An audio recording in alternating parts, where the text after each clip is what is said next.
Bab 271. Nama, penguasa dunia, aku menjadi penguasa gurun sejak awal penulis, ikan mas meniup gelembung. Plus mematikan mengatur ulang, penerjemah, Dragonbot Translation Editor, Dragonbot Translation. Ruang bawah tanah akan dibuka pada tanggal 15 Agustus.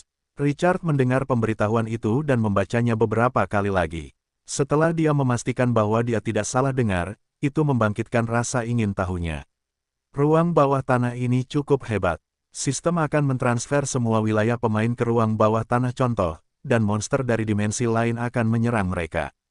Tanda seru, dan standar evaluasinya adalah apakah wilayah itu dapat mempertahankan diri dari penangkapan atau tidak. Semakin lama mereka bertahan, semakin besar hadiah yang akan mereka terima. Gaya bermain ini membangkitkan rasa ingin tahunya. Dia baru saja menjarah ratusan meriam alkimia raksasa bintang 3 dari dunia bawah tanah. Dengan senjata hebat seperti itu untuk mempertahankan kota, bukankah ini sama saja dengan memukul moncongnya? Ada satu perbedaan antara ruang bawah tanah contoh ini dan yang sebelumnya. Richard dapat menghabiskan poin untuk menghidupkan kembali pasukan kali ini. Dengan kemampuan untuk membangkitkan tanpa batas, dia dapat bertarung tanpa hambatan. Mata Richard bersinar. Ada 20 miliar pemain di era cemerlang. Bahkan jika sistem menghilangkan seperempat pemain selama periode ini, lebih dari 15 miliar pemain masih tersisa. Puluhan miliar orang berkompetisi di panggung yang sama. Hanya dengan memikirkannya saja sudah membangkitkan kegembiraannya. Ruang bawah tanah contoh kali ini adalah untuk mempertahankan wilayah. Ini sangat berbeda dari misi plot sebelumnya. Masih ada lebih dari 20 hari sebelum ruang bawah tanah contoh dimulai. Kita perlu membangun tembok kota selama waktu ini. Selain itu, kita akan menyiapkan sumber daya sebanyak mungkin untuk perang. Pertahanan berbeda dari serangan. Ketika mereka menyerang, mereka harus mempertimbangkan jumlah persediaan yang harus mereka bawa. Namun, pertahanannya berbeda. Selama wilayah itu dapat menampung, semakin banyak, semakin baik. Richard mengusap dagunya, tenggelam dalam pikirannya. Minggu bencana ini pelepasan binatang buas dari kandang, mungkinkah itu sebagai persiapan untuk ruang bawah tanah contoh ini? Dengan mengingat hal ini, dia membuka obrolan forum dengan semangat tinggi. Benar saja, para pemain gempar, dan semua orang mendiskusikan ruang bawah tanah baru. Sial, bisakah semua orang berpartisipasi dalam contoh ini? Hahaha, aku tidak menyangka akan menjadi juara kali ini. Tidak perlu bersikap sopan padaku. Semuanya, aku minta maaf. Dalam hal pertahanan kota, jika klan bentengku mengklaim sebagai nomor 1, tidak ada yang berani mengklaim sebagai nomor 2. Kali ini, tidak akan menjadi masalah bagi kita untuk bersaing memperebutkan tempat pertama. Melihat kata, Instance Dungeon, mengingatkanku pada orang mesum dari Kinkyu. Apakah orang itu akan berpartisipasi kali ini? Hakim, bisakah kita bergandengan tangan untuk mengusir bajingan itu? Ketika sebagian kecil orang menyebutkan ide Kinkyu, itu segera mengingatkan para pemain yang telah memasuki Instance Dungeon terakhir kali tentang bayangan psikologis yang telah menyebabkan mereka putus asa di Lord Ranking Board. Misi ini tampaknya tidak memiliki batasan untuk menyerang pemain lain. Semua orang harus waspada. Jika kita menemukan Kinkyu, kita tidak bisa membiarkan orang ini lolos. Dengan pisau di tangan, bunuh Kinkyu. Tidak. Apakah kalian semua harus begitu takut pada Kinkyu? Bukankah orang itu baru saja mendapatkan tempat pertama terakhir kali?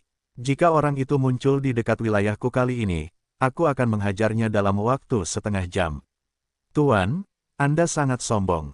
Di mana tempat? Anda di Lord Ranking Board penjara bawah tanah terakhir kali. Jika saya tidak mau pergi terakhir kali, tempat pertama akan mudah didapat. Sial, Anda bahkan tidak memiliki kualifikasi untuk memasuki ruang bawah tanah.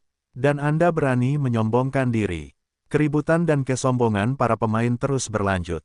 Awalnya, para pemain membahas ruang bawah tanah. Namun topiknya mulai berubah. Terutama ketika mereka menyebutkan Kinkyu. Itu menyebabkan keributan besar. Pada akhirnya, sebuah adegan yang sangat aneh muncul. Kinkyu dan ruang bawah tanah bercampur, dan dia menjadi objek diskusi yang hangat. Beberapa merasa bahwa Kinkyu adalah ancaman terbesar di ruang bawah tanah berikutnya, dan mereka harus menyingkirkannya terlebih dahulu jika mereka memiliki kesempatan. Jika tidak, tidak ada yang tahan dengan jutaan poin yang akan mereka dapatkan. Kelompok pemain lain mengatakan itu karena mereka tidak ada di sekitar. Dan mereka yang memasuki ruang bawah tanah contoh. Jika mereka ada di sekitar, bagaimana King Qiu akan menonjol? Mereka yang tidak memenuhi syarat untuk memasuki ruang bawah tanah contoh membanggakan dengan sangat antusias. Richard tidak tahu apakah harus tertawa atau menangis. Apakah ini dianggap sebagai bencana yang tidak pantas? Setelah dia menonton sebentar, harapannya untuk mendapatkan lebih banyak informasi dari para pemain melonjak. Sebagian besar pemain hanya menyombongkan diri, dan tidak ada yang tahu lebih banyak informasi. Richard memutuskan untuk menutup forum chat setelah tidak menemukan informasi yang lebih berharga. Pada saat ini, sebuah ide yang sudah lama tidak dilihatnya tiba-tiba muncul. Mana meriam Italia sialanmu, sial. Kamu mendapat lebih dari 1 juta poin di ruang bawah tanah contoh terakhir. Itu terlalu hebat. King Qiu terdiam. King Qiu, sudahkah kamu mendengar tentang berita jatuhnya dinasti Qing? Mana meriam Italia sialanmu, itu masalah. Terutama karena aku tidak berada di pesawat utama untuk sementara waktu. King Qiu, bisakah kamu membuka transaksi dengan pesawat lain sekarang? Mana meriam Italia sialanmu, kakak King Qiu, apa yang kau pikirkan? Selama pertempuran terakhir, seekor naga raksasa tak sengaja meludahiku, dan aku meninggalkan ruang bawah tanah contoh lebih awal. Saat itu, kau masih di ruang bawah tanah contoh, jadi aku tidak menghubungimu. Adikku dan aku pergi untuk membersihkan ruang bawah tanah bintang 2 yang kau ceritakan padaku sebelumnya setelah aku keluar. Harus kukatakan, kesulitan ruang bawah tanah bintang 2 itu gila. Aku baru keluar dari ruang bawah tanah itu hari ini. Bukankah kau langsung menghubungi ayahmu? Itu menggelitik minat Richard. Ruang bawah tanah bintang 2 berhasil dibersihkan. Seberapa kuat monster di dalamnya? Level rata-rata pasukan di ruang bawah tanah bintang 1 jarang. Richard belum pernah bertemu satu pun bintang 2. Mana meriam Italia sialanmu, gila. Semuanya level langka. Kami menghabiskan waktu setengah bulan untuk membersihkannya.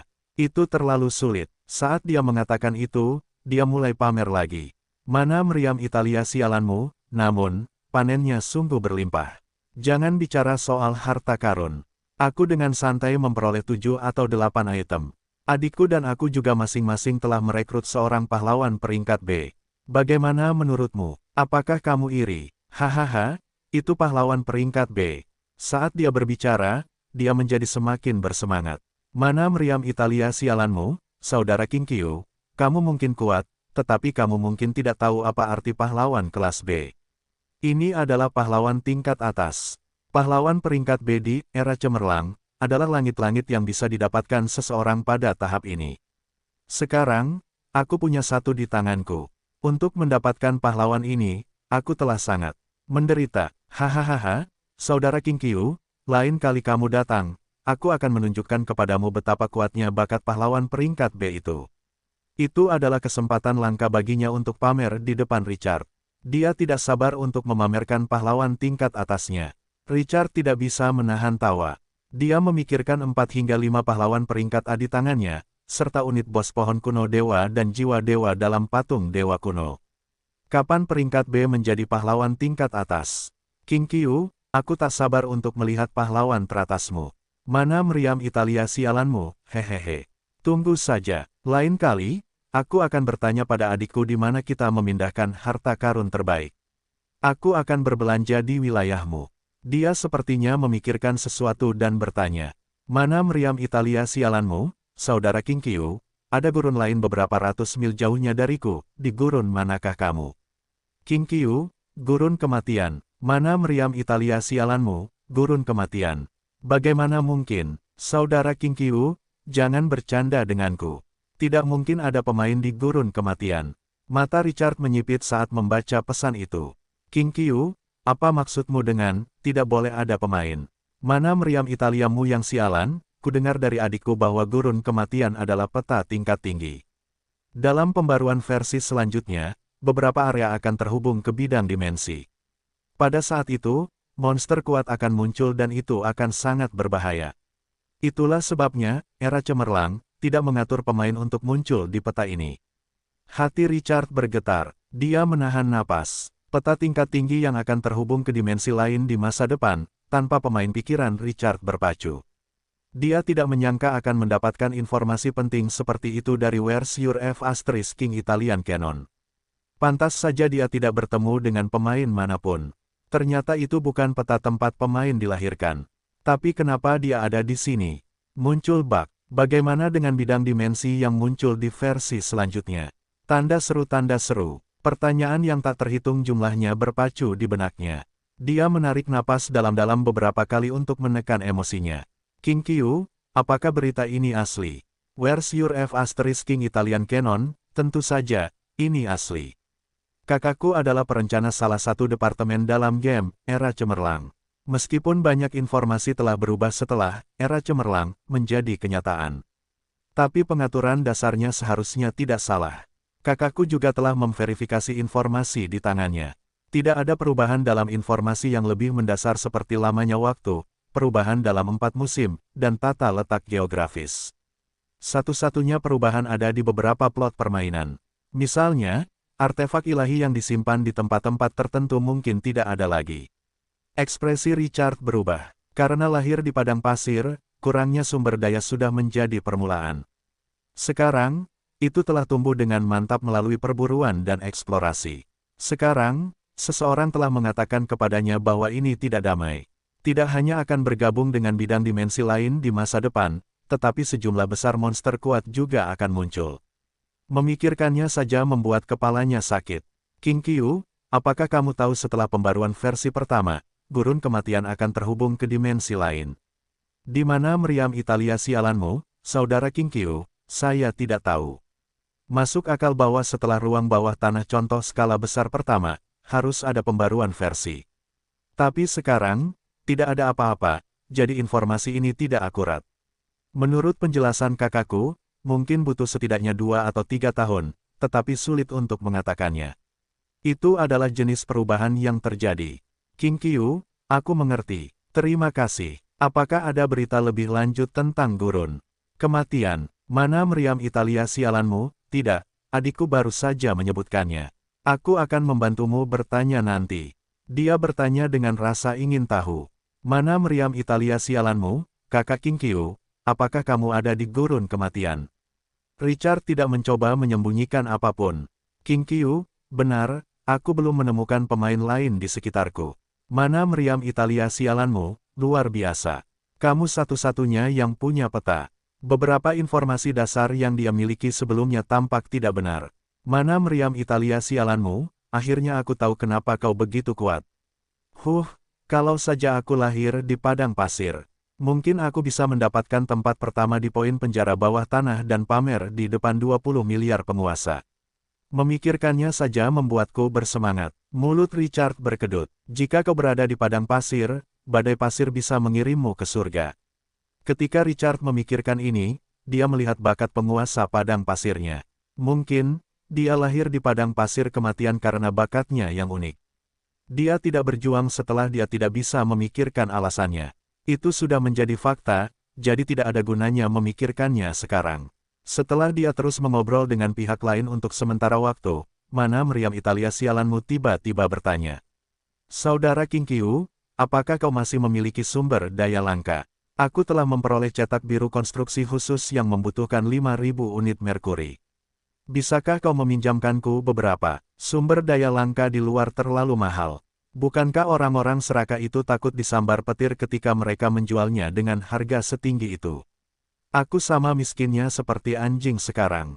Richard melirik panel atributnya. Setelah dia menyerang kota bawah tanah kurcaci berwarna abu-abu, dia menjarah ribuan merkuri. Mereka memiliki cukup amunisi sekarang. Meskipun orang ini biasanya tidak takut, ketika Gray berubah menjadi pahlawan peringkat A dan membutuhkan hati mumi yang sangat berharga, dia tidak ragu untuk mengeluarkannya. Dia selalu mengingat kebaikan ini di dalam hatinya. Seseorang harus membalas dendam dan kebaikan. Ini adalah prinsip Richard. Selain itu, pendapatnya mengatakan bahwa kebaikan yang dia berutang terakhir kali bernilai lebih dari 5.000 unit sumber daya langka. Itu adalah pahlawan peringkat A. Nilainya tidak terukur. Di mana meriam Italia sialanmu merenung. Aku merasa seperti aku sedikit tidak peka. Pada saat kritis ini, siapa yang dapat dengan mudah meminjamkan ribuan unit sumber daya langka? Selain itu, dia mungkin tidak memiliki banyak wajah. Setelah berpikir sejenak, dia akan mengirim pesan untuk menenangkan keadaan ketika dia tiba-tiba mendengar pemberitahuan email. Dia membukanya. Ding, gelombang Anda telah menerima 5.000 unit Merkuri dari King Qiu. Apakah Anda ingin mengambilnya? Where's your F*** King Italian Canon tertegun sejenak dan kemudian merasakan emosi yang kuat. Saudara King Qiu, mulai hari ini dan seterusnya, Anda adalah saudara ipar saya. Saya harus memperkenalkan saudara perempuan saya kepada Anda.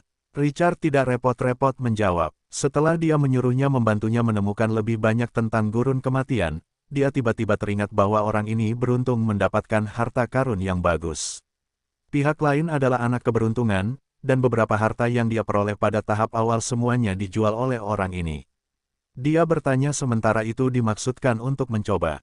King Qiu, wilayahku tidak memiliki tembok kota untuk saat ini. Aku tidak perlu mengembalikan sumber daya ini jika kau dapat membantuku menemukan gambar konstruksi tembok kota dengan efek khusus. Jika mahal, aku bisa membayar selisihnya. Dia menambahkan, mana meriam Italiamu yang sialan, kakak ipar.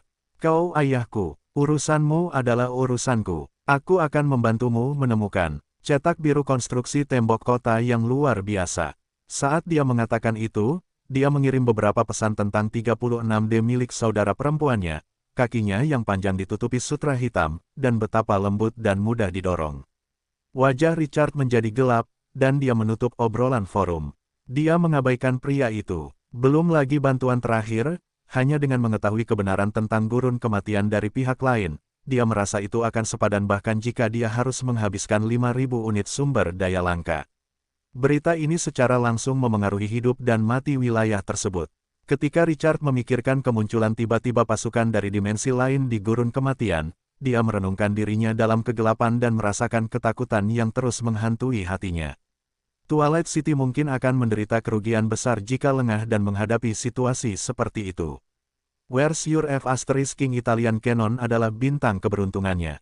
Itu selalu memberinya hal-hal yang tak terduga. Richard dengan lembut menenangkan pikirannya. Dia mengalihkan perhatiannya kembali ke dua benda di tangannya, patung dewa kuno yang telah melahap 12 kristal raksasa dan harta yang dia dapatkan dari mayat penguasa setengah murloc. Selain itu, mereka menyimpan bola kristal berongga yang dilindungi oleh 12 kristal di ruang internal patung dewa kuno, bersama dengan jiwa dewa. Seorang dewa meninggalkan benda ini, dan orang dapat dengan mudah menilai-nilainya. Tepat saat Richard hendak memeriksa atributnya, plop, tiba-tiba, suara lembut ombak yang berdebur memasuki telinganya. Richard menundukkan kepalanya dan melihat ke arah suara itu. Sebuah sosok memercikkan air berlumpur 200 meter di bawahnya. Saat mengapung, kekuatannya sangat rapuh. Tampaknya bisa tenggelam kapan saja. Dia memfokuskan perhatiannya dan melihat ke atas. Setelah dia melihat sosok itu dengan jelas, matanya melebar. Bos Centaur. Seluruh batinnya langsung menjadi bersemangat. Setelah dia melihat lebih dekat, dia memastikan sosok itu adalah Bos Centaur. Namun, Bos Centaur itu bukan lagi sosok setinggi 10 meter yang tampak seperti dewa. Pada saat ini, tubuh pihak lain telah menyusut beberapa kali dan hanya satu atau dua kepala lebih tinggi dari manusia pada umumnya. Kuku depannya memercikkan air, auranya tidak lagi sekuat sebelumnya. Namun sebaliknya, auranya lemah seperti lilin yang tertiup angin. Richard tidak memeriksa atribut kedua harta karun itu. Tubuhnya turun dan mendarat puluhan meter di atas kepala pihak lain. Namun, Richard mempertahankan kewaspadaannya dan tidak terburu-buru untuk mendekat. Sebaliknya, dia membuka panel atribut pihak lain. Penjaga kuno, unit bos, level 9, status, kekuatan cepat habis. Ketika Richard melihat atribut itu, ekspresinya menunjukkan minat. Setelah tanah hukum yang rusak runtuh, penjaga dengan tubuh setengah dewa ini juga kehilangan kekuatannya.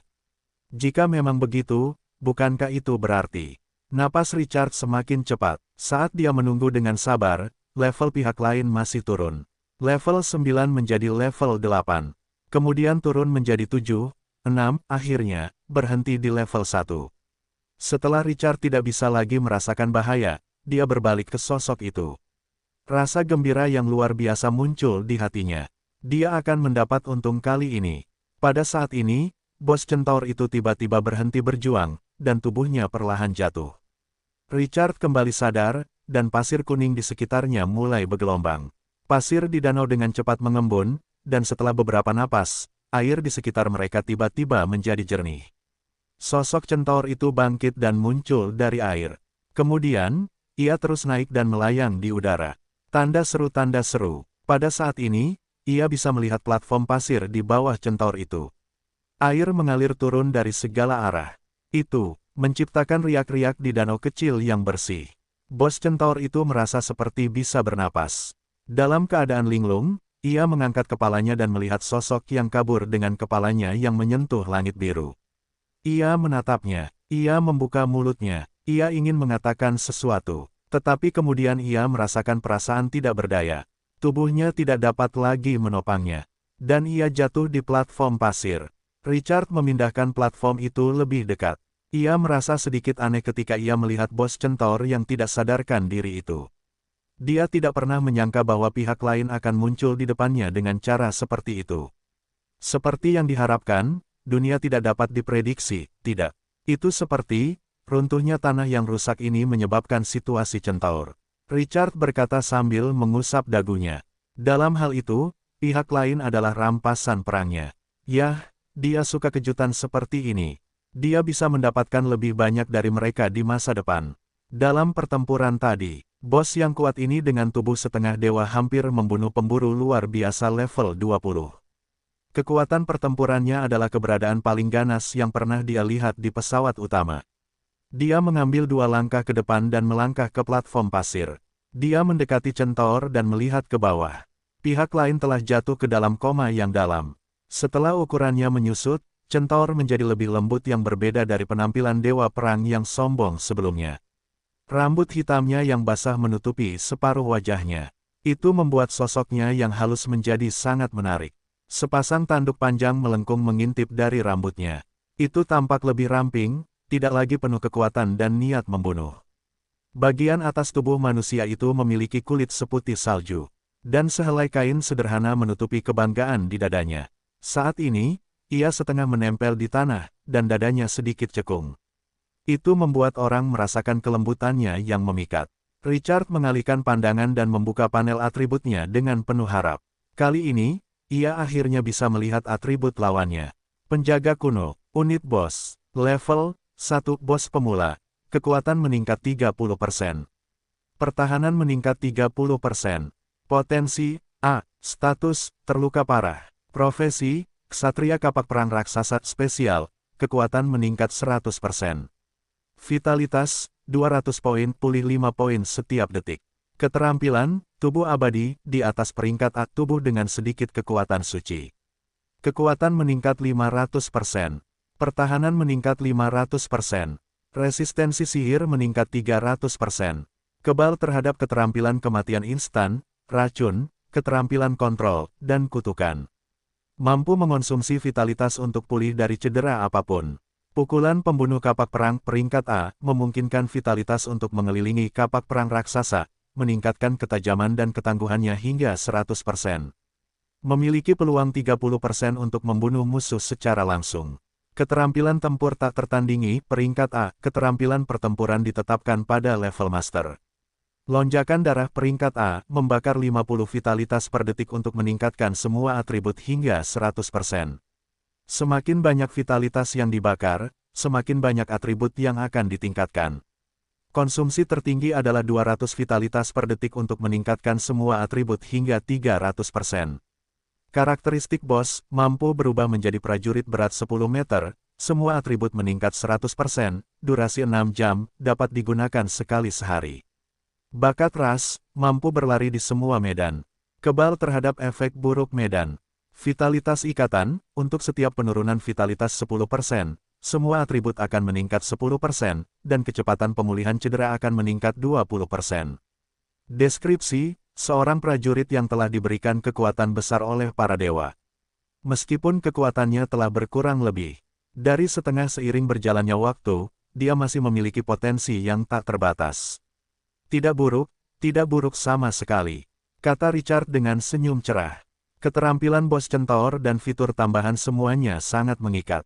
Itu setelah bos kehilangan lebih dari setengah kekuatannya. Jika berada di puncaknya, bos ini mungkin akan menantang surga. Sekarang, keberadaan yang kuat dan terbaik ini adalah rampasan perangnya. Itu sangat nyaman. Setelah Richard memeriksa atribut pihak lain beberapa kali, dia dengan enggan menutupnya. Langkah selanjutnya adalah menunggu pihak lain bangun dan mempertimbangkan cara untuk menaklukkannya. Dia tidak ingin menggunakan kontrak gelap dalam situasi ini. Selain itu, para centaur tampaknya berasal dari kubu lain, jadi sulit untuk mengatakan apakah seseorang dapat menggunakan mereka. Setelah dia merasakan sesaat dan memastikan kehidupan pihak lain tidak dalam bahaya, dia merasakan kelegaan. Baru saat itulah Richard menarik perhatiannya kembali. Dia mengeluarkan 2 item yang akan dia periksa. Dengan sedikit antisipasi, dia membuka atribut patung dewa kuno yang telah melahap 12 kristal. Dia melihat lebih dekat dan segera menyadari beberapa atribut baru. Pesan pertama adalah jumlah budak jiwa telah meningkat dari 1 menjadi 2. Tanpa diragukan lagi, sebagai keterampilan paling inti, bahkan jika itu hanya 1 lagi, itu akan menjadi peningkatan yang luar biasa bagi patung dewa kuno. Nilainya berlipat ganda. Yang kedua adalah fitur baru gerakan ruang. Dalam jarak 500 km, patung itu akan langsung dikembalikan ke tangan orang yang terikat setelah dipanggil kembali. Pada saat yang sama, orang yang terikat dapat langsung berteleportasi ke lokasi patung, dapat digunakan sekali sehari. Ketiga, jiwa dewa hanya dapat meninggalkan patung dalam radius 300 meter. Itu tidak dapat melampaui jarak ini, tetapi dalam jarak 300 meter, ia dapat langsung melakukan perjalanan melalui ruang dan kembali ke bagian dalam patung. 2 atribut tambahan terkait dengan kemampuan spasial. Richard terutama tertarik pada atribut kedua. Dalam jarak 500 km, teleportasi dimungkinkan. Semakin dia memikirkan keterampilan ini, semakin kuat dia merasakannya. Jika mereka menempatkan patung dewa kuno di Twilight City, hanya perlu sekejap baginya untuk kembali jika dia menghadapi bahaya saat memindai peta. Itu seperti tiket pulang gratis. Akan sangat berharga jika mereka menggunakan fungsi ini dengan baik. Sedangkan untuk yang ketiga, hal itu memungkinkan jiwa untuk kembali ke patung secara instan, yang akan sangat efektif dalam pertempuran. Patung dewa kuno melahap 12 kristal dan memperoleh lebih dari yang kuharapkan. Sangat memuaskan. Richard mengambil patung itu dan membelainya. Kemudian, seolah-olah dia memikirkan sesuatu, dia melepaskan kekuatan kehendaknya. Dia memasuki bagian dalam patung itu. Saat itu, inti dari tanah hukum yang dilanggar, kristal berongga melayang di atas jiwa dewa yang tertidur. Jiwa dewa melahap kekuatan spasial yang dipancarkannya. Itu adalah inti dari pemandangan aneh ini. Namun, dia bisa mengeluarkannya kapan saja jika dia mau. Matanya berbinar. Dia bertanya-tanya kejutan macam apa yang akan diberikan jiwa yang diberi begitu banyak hal baik kepadanya saat terbangun. Dia menantikannya. Dengan kegembiraannya, dia melihat harta karun yang telah diperolehnya dari penguasa setengah Murloc. Harta karun itu tampak biasa-biasa saja seperti batu, tetapi fluktuasi sihir yang kaya itu menakutkan. Itu adalah barang yang luar biasa. Danau rusak, level 4 bintang. Properti khusus, dapat memanggil danau dengan diameter 5.000 meter dan kedalaman 100 meter yang dapat mengapung di langit dan tidak pernah kering. Deskripsi, harta karun dengan kekuatan magis. Apa-apaan ini? Apa-apaan ini? Apakah ini danau rusak yang baru saja runtuh? Richard melihat atributnya dan terkejut. Dapat menjatuhkan benda ini. Itu melayang di langit, apakah dia akan menjadi abadi? Setelah dia sadar kembali, dia langsung menjadi sangat tertarik. Danau milik orang lain ada di tanah, tetapi danau Twilight City milikku ada di langit. Bukankah ini keren? Di masa depan, kita bisa membeli beberapa sarang putri duyung dan membiarkan mereka berenang dengan pakaian sederhana. Mereka bisa melihatnya saat mereka melihat ke atas. Bukankah itu hebat? Kita juga bisa membangun villa dengan pemandangan danau di danau. Akan menjadi pengalaman yang berbeda untuk melihat danau di padang pasir. Hahaha. Tidak buruk, Richard sedang dalam suasana hati yang baik. Dia menyimpan harta karun itu. Dia puas dengan perolehannya kali ini. Entah itu bos centaur yang kuat dengan potensi tak terbatas, peningkatan kekuatan yang besar dari patung dewa kuno, kristal berongga misterius, atau harta bintang 4 dari penguasa setengah Murloc danau yang rusak. Semuanya tak ternilai harganya. Itu terutama berlaku untuk bos centaur. Kekuatan pertempurannya yang melumpuhkan sangat berharga. Pohon itu tidak akan lebih lemah dari pohon kuno milik dewa jika dirawat. Setelah dia sadar kembali, dia mulai mencari di danau itu lagi. Pohon itu ingin melihat apakah ada hasil tambahan. Setengah jam kemudian, pasir itu perlahan tenggelam ke dasar danau, dan airnya menjadi jernih. Namun, tetap saja tidak menemukan apapun. Richard mengangguk dan tidak melanjutkan. Panen hari ini sudah cukup baik. Sekarang, saatnya untuk kembali dan menaklukkan bos centaur itu. Dia mengendalikan platform pasir dan membawa centaur yang tidak sadarkan diri itu. Dia mengikuti peta sistem dan terbang ke arah yang ditujunya. Sebelum dia mendengar gerakan di belakangnya, dia tidak terbang jauh. Richard berbalik dan melihat centaur itu berbaring miring. Centaur itu perlahan mengangkat kepalanya. Wajahnya yang cantik itu linglung. Di tengah kabut, sebuah suara lembut yang unik memanggilnya. Ayah. Wajah Richard berubah muram. Sangat menyenangkan memanggilnya seperti itu. Tapi kamu centaur. Richard berbalik dan mendekati bos centaur yang setengah berbaring itu. Dia menunduk menatap mata berkabut yang terekspos di rambut basah. Penampilan pihak lain itu seperti anak berusia 15 atau 16 tahun, dengan sedikit kekanak-kanakan. Richard berkata perlahan, apakah kamu masih ingat namamu? Centaur, itu berkata dengan suara lemah. Emily, dia berkata dengan nada seperti anak kecil yang diganggu. Ayah, apakah kamu lupa namaku? Kamu adalah orang yang memberiku nama. Emily, matanya tiba-tiba memerah, dan matanya berkaca-kaca. Namun, dia menahan air matanya, seperti anak kecil yang mainan kesayangannya dicuri tetapi tidak berani mengatakan apapun. Sementara Richard melihat ekspresi sedihnya, dia merasa seperti telah melakukan sesuatu yang mengerikan, dan rasa bersalah muncul di hatinya. Setelah dia berpikir sejenak, suaranya menjadi lebih lembut. Emily, apakah kamu masih ingat masa lalu? Pasti ada yang salah dengan bos centaur ini. Ketika pihak lain mendengar ini, kebingungan membanjiri matanya. Kemudian, ia memegang kepalanya kesakitan. Ayah, aku tidak ingat. Runtuhnya tanah hukum yang dilanggar menyebabkan bos kehilangan semua kekuatan dan jiwanya. Alis Richard berkerut. Dia mendesah lagi ketika dia melihat ekspresi tak berdaya di wajahnya. Bagaimana dia bisa tega membiarkan gadis kecil yang menyedihkan dan tak berdaya menderita begitu banyak. Dia berharap bisa membawanya kembali ke Twilight City dan merawatnya dengan baik untuk menikmati kehangatan dunia. Bukan untuk hal lain, tapi untuk kebaikannya. Dia mengungkapkan senyum ramah di wajahnya.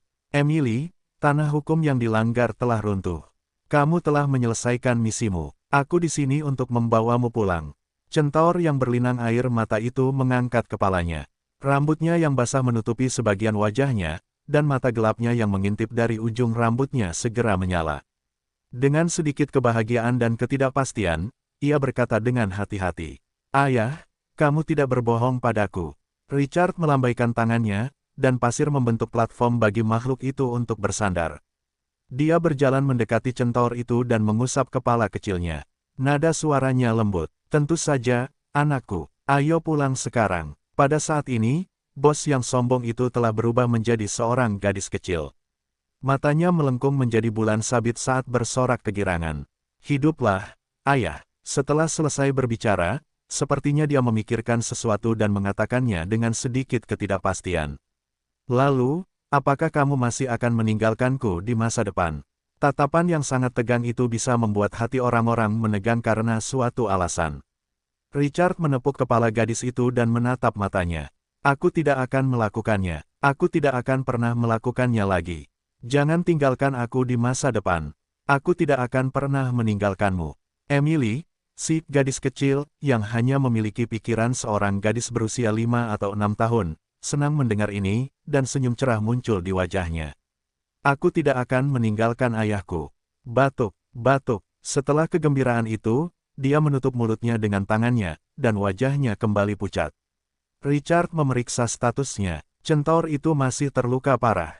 Tanpa ragu-ragu, dia mengambil sebotol madu mahkota gurun dari ruang sistem. Dia membuka tutup botol dan menyerahkannya kepada centaur kecil itu. Dia menghibur gadis kecil itu dengan lembut.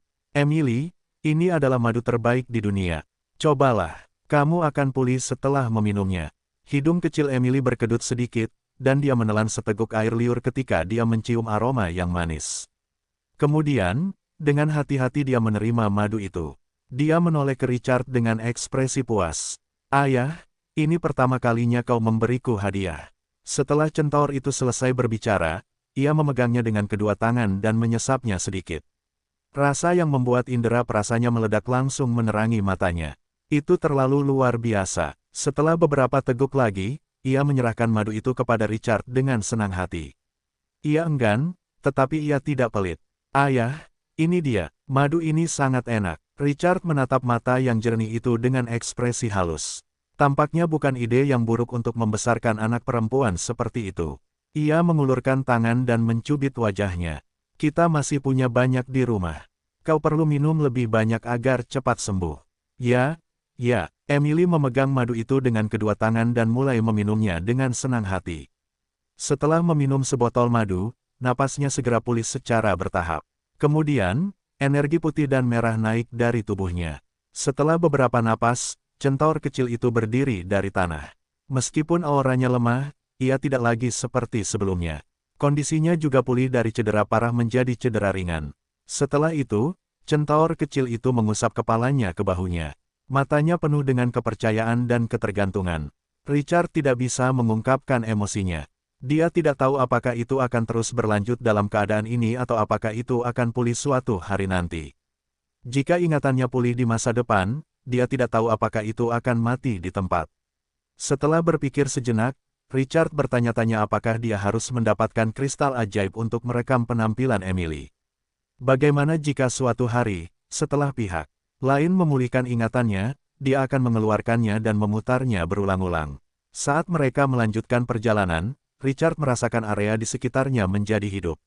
Emily melihat benda-benda di sekitarnya yang bergerak cepat dan berceloteh dengan penuh semangat.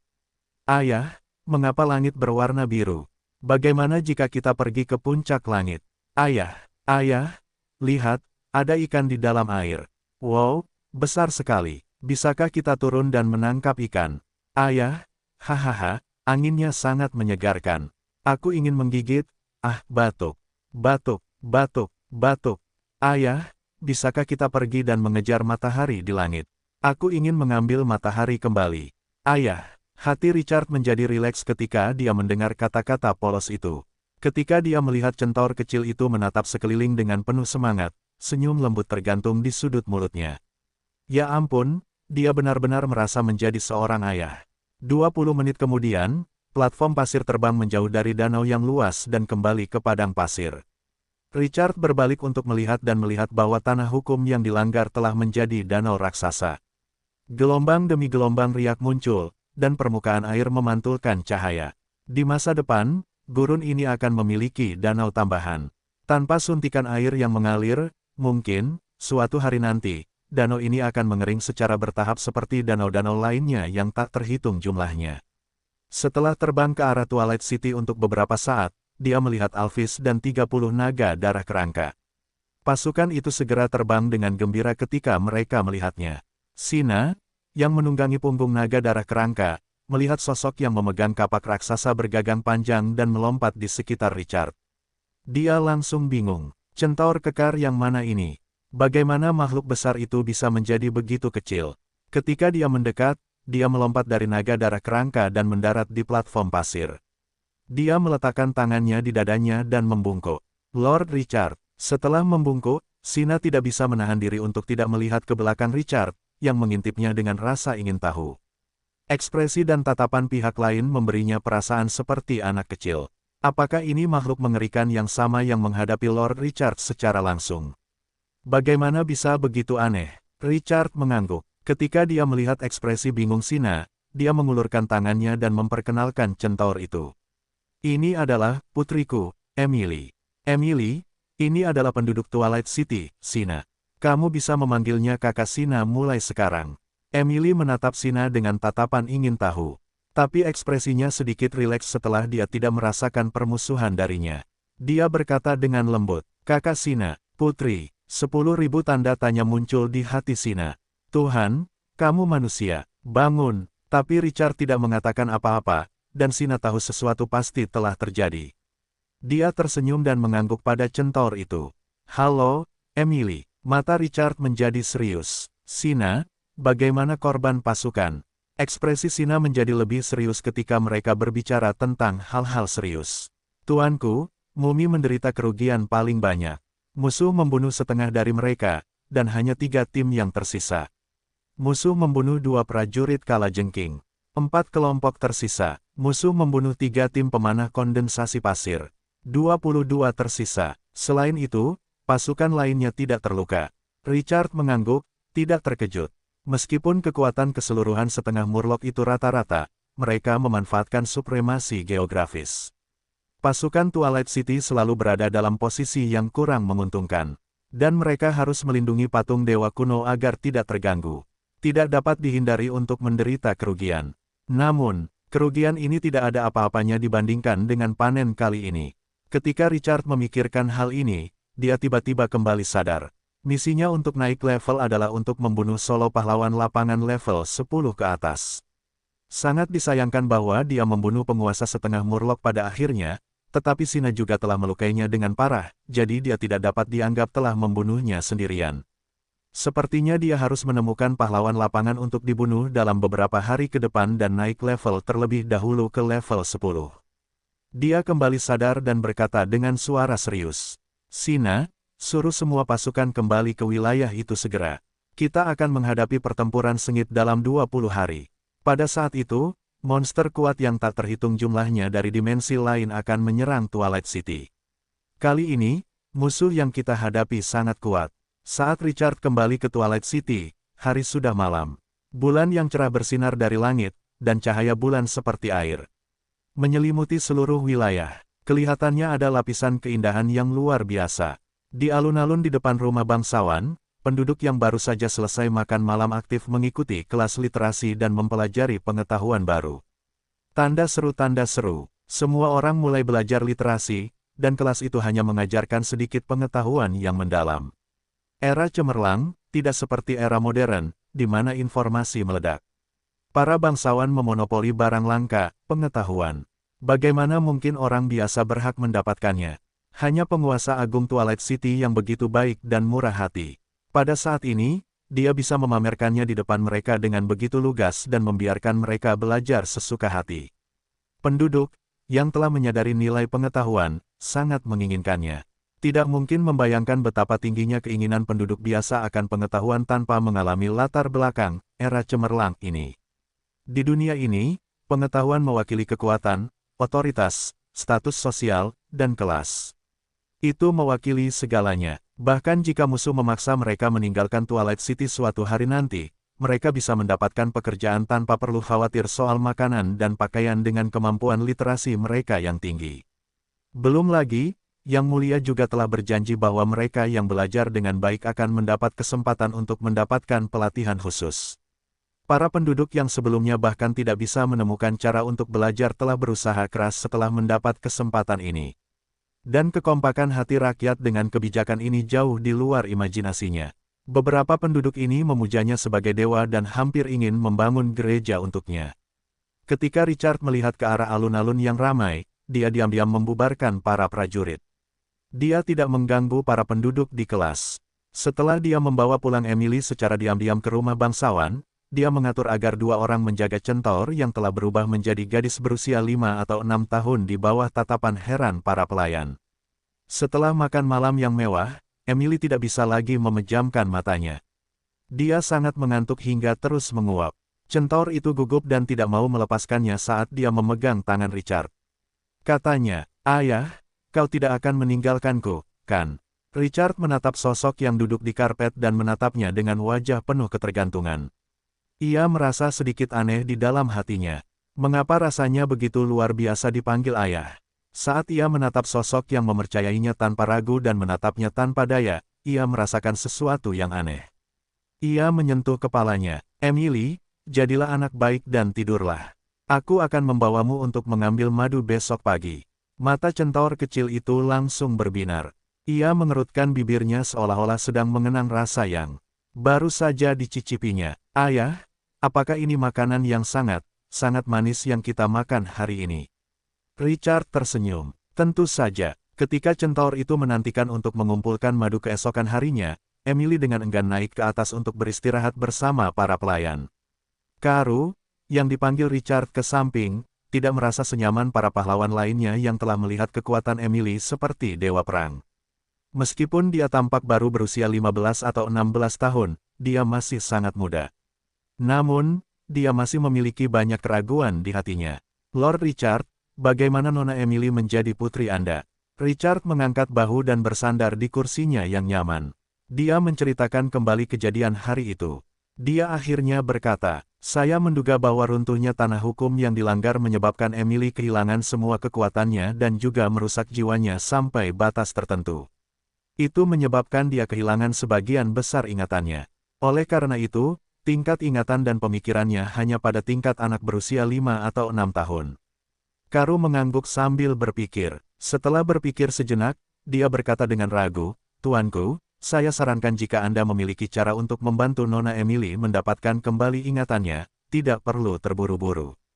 Apa maksudmu? Kita bisa membiarkan Nona Emily tinggal di Twilight City untuk sementara waktu dan membangun hubungannya.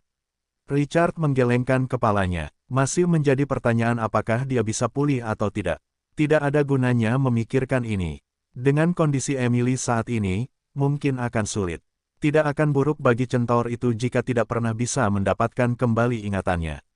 Setidaknya pihak lain bisa memulai dari awal. Di tanah hukum yang dilanggar, dia telah turun dari setengah dewa ke level 15. Dan dia bahkan diperintah oleh penguasa setengah murloc level 12. Ketika dia memikirkan periode panjang yang membentang ratusan ribu tahun ini, itu bukanlah pengalaman yang menyenangkan. Sekarang setelah tanah hukum yang dilanggar runtuh, tidak buruk bagi pihak lain untuk kembali ke masa kecilnya yang riang. Berapa banyak orang yang bermimpi kembali ke masa kecil mereka? Karu tua berambut abu-abu mengangguk dan tidak mengatakan apa-apa lagi. Dia percaya Richard lebih tahu daripada dia. Lord Richard, kurcaci berwarna abu-abu sedang mencari murid untuk membuat bom alkimia. Tuan Brown telah mengusulkan kepada saya untuk membangun bengkel alkimia. Kami tidak memiliki gambar saat ini, tetapi Tuan Brown mengatakan dia tahu cara membuatnya dan tidak perlu gambar. Itu menghibur keingintahuan Richard. Apakah kamu setuju? Ini masih butuh keputusanmu. Biarkan dia membuat daftar sumber daya yang kita butuhkan. Kita akan mulai membangun besok. Pada tanggal 15 bulan depan, wilayah itu akan mengalami perang yang hebat. Richard menjelaskan misi penjara bawah tanah itu kepada Karu. Karena itu, kita persiapkan perlengkapan perang yang cukup dalam waktu sesingkat mungkin. Karu tua berambut abu-abu itu segera menyadari urgensi masalah itu. Tuanku, kita perlu bertahan melawan serangan musuh. Yang terpenting sekarang adalah membangun tembok kota. Kita juga perlu membangun benteng yang ditargetkan. Terutama titik pemasangan meriam alkimia. Meriam alkimia akan sangat berguna bagi para pembela. Mereka dapat memberikan pukulan telak bagi musuh jika mereka disiapkan dengan tepat. Artileri perlu mencakup seluruh wilayah, bukan hanya satu arah. Kita bahkan belum membentuk sistem pertahanan yang tepat.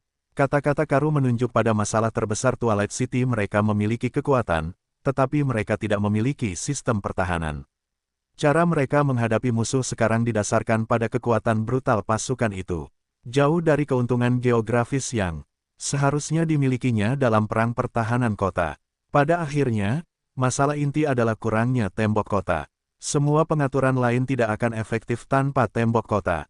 Richard pusing. Aku sudah tahu tentang masalah ini. Aku akan memikirkan cara untuk menyelesaikannya. Membangun tembok kota membutuhkan gambar. Tetapi dia hanya bisa menemukan satu tembok kota biasa di pasar. Tidak apa-apa jika jumlahnya sedikit, tetapi harganya akan mulai dari 300.000 unit sumber daya, yang sangat tinggi. Dia telah menghabiskan semua tabungannya untuk merekrut tipe pasukan, dan dia memiliki cukup sumber daya untuk membelinya sekarang. Dia hanya bisa menunggu. Mereka tidak memikirkan hal ini dan mengubah topik pembicaraan. Apakah ada kemajuan dalam penyulingan dan bengkel makanan yang muncul selama 2 hari terakhir ini?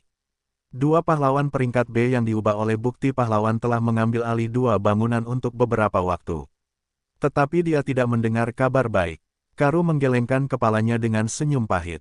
Tuan, penelitian dan pengembangan akan memakan waktu lama, terutama karena ini adalah pertama kalinya mereka. Saya khawatir mereka harus menunggu dengan sabar untuk beberapa saat. Richard tahu kedua proyek ini tidak akan menguntungkannya sampai ruang bawah tanah dibuka. Richard tidak terlalu banyak memikirkannya. Dia sudah siap secara mental. Dia khawatir ini membutuhkan investasi jangka panjang untuk melihat hasilnya. Anda bisa pergi sekarang, panggil Adele. Baik, tuanku. Tidak lama setelah Karu pergi, Adele memasuki aula dengan tergesa-gesa. Selamat malam, tuanku. Setelah membungkuk, gadis itu menatapnya dengan rasa ingin tahu yang meluap. Kudengar kau membawa pulang seorang putri centaur yang cantik. Di mana Nona Emily? Richard tidak tahu apakah harus tertawa atau menangis. Emily naik ke atas untuk tidur. Suasana hati Adele semakin mencekam. Tuanku, bagaimana centaur tidur? Apakah mereka juga tidur di tempat tidur? Centaur pada dasarnya tidak bisa tidur di tempat tidur. Jadi aku meminta para pelayan untuk membawa beberapa selimut dan meletakkannya di lantai. Richard melambaikan tangannya. Dia memberi isyarat untuk memotong pembicaraan gadis yang suka bergosip itu dan mulai bekerja. Kau akan lihat sendiri nanti. Sekarang, mari kita bicarakan tentang memperbaiki pemburu luar biasa itu. Saat dia mengatakan itu, dia mendapat ide. Pemburu luar biasa setinggi 15 meter itu muncul di aula. Dia hampir menyentuh langit-langit yang tinggi. Setelah pertempuran sengit dengan Emily, durasi pemburu luar biasa berkurang menjadi 20 menit. Baju zirahnya semakin rusak. Richard khawatir mereka tidak bisa bertarung untuk kedua kalinya jika mereka tidak memperbaikinya. Jika mesin pembunuh ini runtuh seperti itu, kerugiannya akan sangat besar. Itu adalah kartu truf terkuatnya saat ini. Tidak ada yang lain. Setelah dia mendongak dan mengukurnya, Adele mengerutkan kening. Tuanku, tidak bisakah Mithril memperbaiki pemburu yang luar biasa? Richard menggelengkan kepalanya. Tidak, orang masih bisa memperbaikinya. Tetapi kecepatan pemburu yang luar biasa melahap Mithril terlalu lambat. Saat dia berbicara, dia mengeluarkan sepotong Mithril dari ruang sistem dan meletakkannya di kaki pemburu yang luar biasa itu. Di bawah tatapan gadis itu, pemburu yang luar biasa itu memancarkan cahaya redup yang menyelimuti biji itu. Setelah itu, ia mulai melahap Mithril di dalam biji itu dengan kecepatan yang sangat lambat. Itu tampak seperti siput yang merangkak, cukup untuk membuat orang yang paling sabar pun merasa cemas. Adele menatap biji itu dengan saksama. Ada banyak kotoran di dalam Mithril. Memurnikannya menjadi Mithril murni akan mempercepat penyerapannya. Tuan Richard, biarkan aku mencobanya. Richard mengangguk. Itulah sebabnya aku memanggilmu ke sini. Kemudian, dia tampaknya telah memikirkan sesuatu dan melanjutkan. Bagaimana penempaan busur silang pemburu naga? Ada sedikit kebanggaan di wajah Adele. Lord Richard, busur silang pemburu naga pertama akan siap besok. Aku pasti tidak akan mengecewakanmu. Suasana hati Richard membaik. Tidak buruk, kamu telah melakukannya dengan baik, Adele. Kamu tidak pernah mengecewakanku. Percepat proses penempaan dan cobalah memproduksi lebih banyak sebelum tanggal 15 Agustus. Twilight City kekurangan busur silang berat yang kuat. Busur silang pemburu naga adalah cetak biru yang dia peroleh dari brankas harta karun Dewan Scarlet. Itu adalah senjata bintang 4. Itu sangat mematikan. Dalam rencana pertahanannya, meriam alkimia raksasa dengan kerusakan yang menjulang tinggi bertanggung jawab untuk membersihkan musuh di tanah, sementara busur silang pemburu naga digunakan untuk membunuh pahlawan musuh. Pendekatan bercabang 2, dia masih memiliki lebih dari 20 hari, dan dia harus meningkatkan pertahanan Twilight City secara maksimal. Pada saat ini, dia sudah menantikan kedatangan ruang bawah tanah tanggal 21 Juli. Pagi. Penduduk Twilight City tiba-tiba menemukan centaur berkeliaran di sekitar wilayah mereka. Centaur itu memiliki penampilan yang sangat indah dan imut. Usianya sekitar 14 atau 15 tahun. Yang mengejutkan penduduk adalah bahwa kata-kata dan tindakan pihak lain tidak berbeda dari anak berusia 5 atau 6 tahun. Tanda seru. Penduduk sudah sedikit terkejut. Tetapi ketika centaur itu memanggil Tuan, Ayah, itu segera menyebabkan diskusi besar. Tuanku, Anda tahu cara bermain. Seorang pria parubaya yang sudah tua meletakkan tangannya di pinggangnya dan tampak iri. Tuan pasti telah mengklaim Nona Emily dari suatu tempat, kan? Dia tampak seperti berusia 14 atau 15 tahun. Itu tidak mungkin anak Tuan. Seorang wanita muda bergumam dengan cemberut. Tidak masalah apakah dia putri kandung Tuan atau bukan. Karena centaur itu memanggil Tuan Ayah, Nona Emily adalah putri kita. Aku sangat iri pada Nona Emily. Akan lebih baik jika ayahku adalah Tuhan. Bajingan, apakah aku tidak layak menjadi ayahmu? Di mana ikat pinggangku? Kemarilah. Para penduduk terus berdiskusi. Mereka penasaran dan berhati-hati tentang Emily. Namun saat mereka mendekati centor polos yang menyenandungkan sebuah lagu, mereka perlahan melepaskan kekhawatiran mereka. Setelah itu, para penduduk dengan hangat menyambut centor itu kemanapun ia pergi karena ia terlalu imut. Terlebih lagi, centor kecil itu masuk akal dan tidak akan menunda pekerjaan para penduduk. Paling-paling, ia akan berdiri di samping dan menatap mereka dengan mata bayi yang ingin tahu yang mengajukan pertanyaan. Para penduduk dengan cepat jatuh cinta pada gadis kecil yang masuk akal ini. Secara bertahap, mereka mengeluarkan makanan lezat yang mereka sembunyikan dan melemparkannya ke dalam makanan tanpa ragu-ragu. Pagi-pagi sekali, tawarnya Emily menyelimuti wilayah itu. Seluruh wilayah itu tampak santai dan bahagia. Richard tidak peduli dengan centor itu. Ia membiarkannya bersenang-senang. Hal pertama yang ia lakukan saat bangun di pagi hari adalah mengirim pasukannya untuk berburu. Kurangnya sumber daya adalah penderitaan abadi Twilight City. Peningkatan wilayah, sarang pasukan, pembangunan, dan penempaan harta karun. Semua ini membutuhkan sumber daya. Kecepatannya dalam memperoleh sumber daya sudah cukup cepat, tetapi dibandingkan dengan hamparan wilayah yang luas, itu masih setetes air di lautan. Itu terutama berlaku untuk peningkatan sarang tipe pasukan. Bahkan jurang maut tidak dibesar-besarkan. Ketika pemburu luar biasa pulih, aku akan pergi ke dunia bawah tanah lagi. Berapa tahun dan bulan yang dibutuhkan untuk menyimpan cukup sumber daya untuk peningkatan hanya dengan berburu seperti ini. Saat Twilight City berkembang, berburu adalah sumber pendapatan utama untuk sumber daya pada tahap awal. Richard perlahan-lahan mencapai kemacetan. Itu sudah agak tidak dapat menyediakan jumlah yang sangat besar yang dia butuhkan.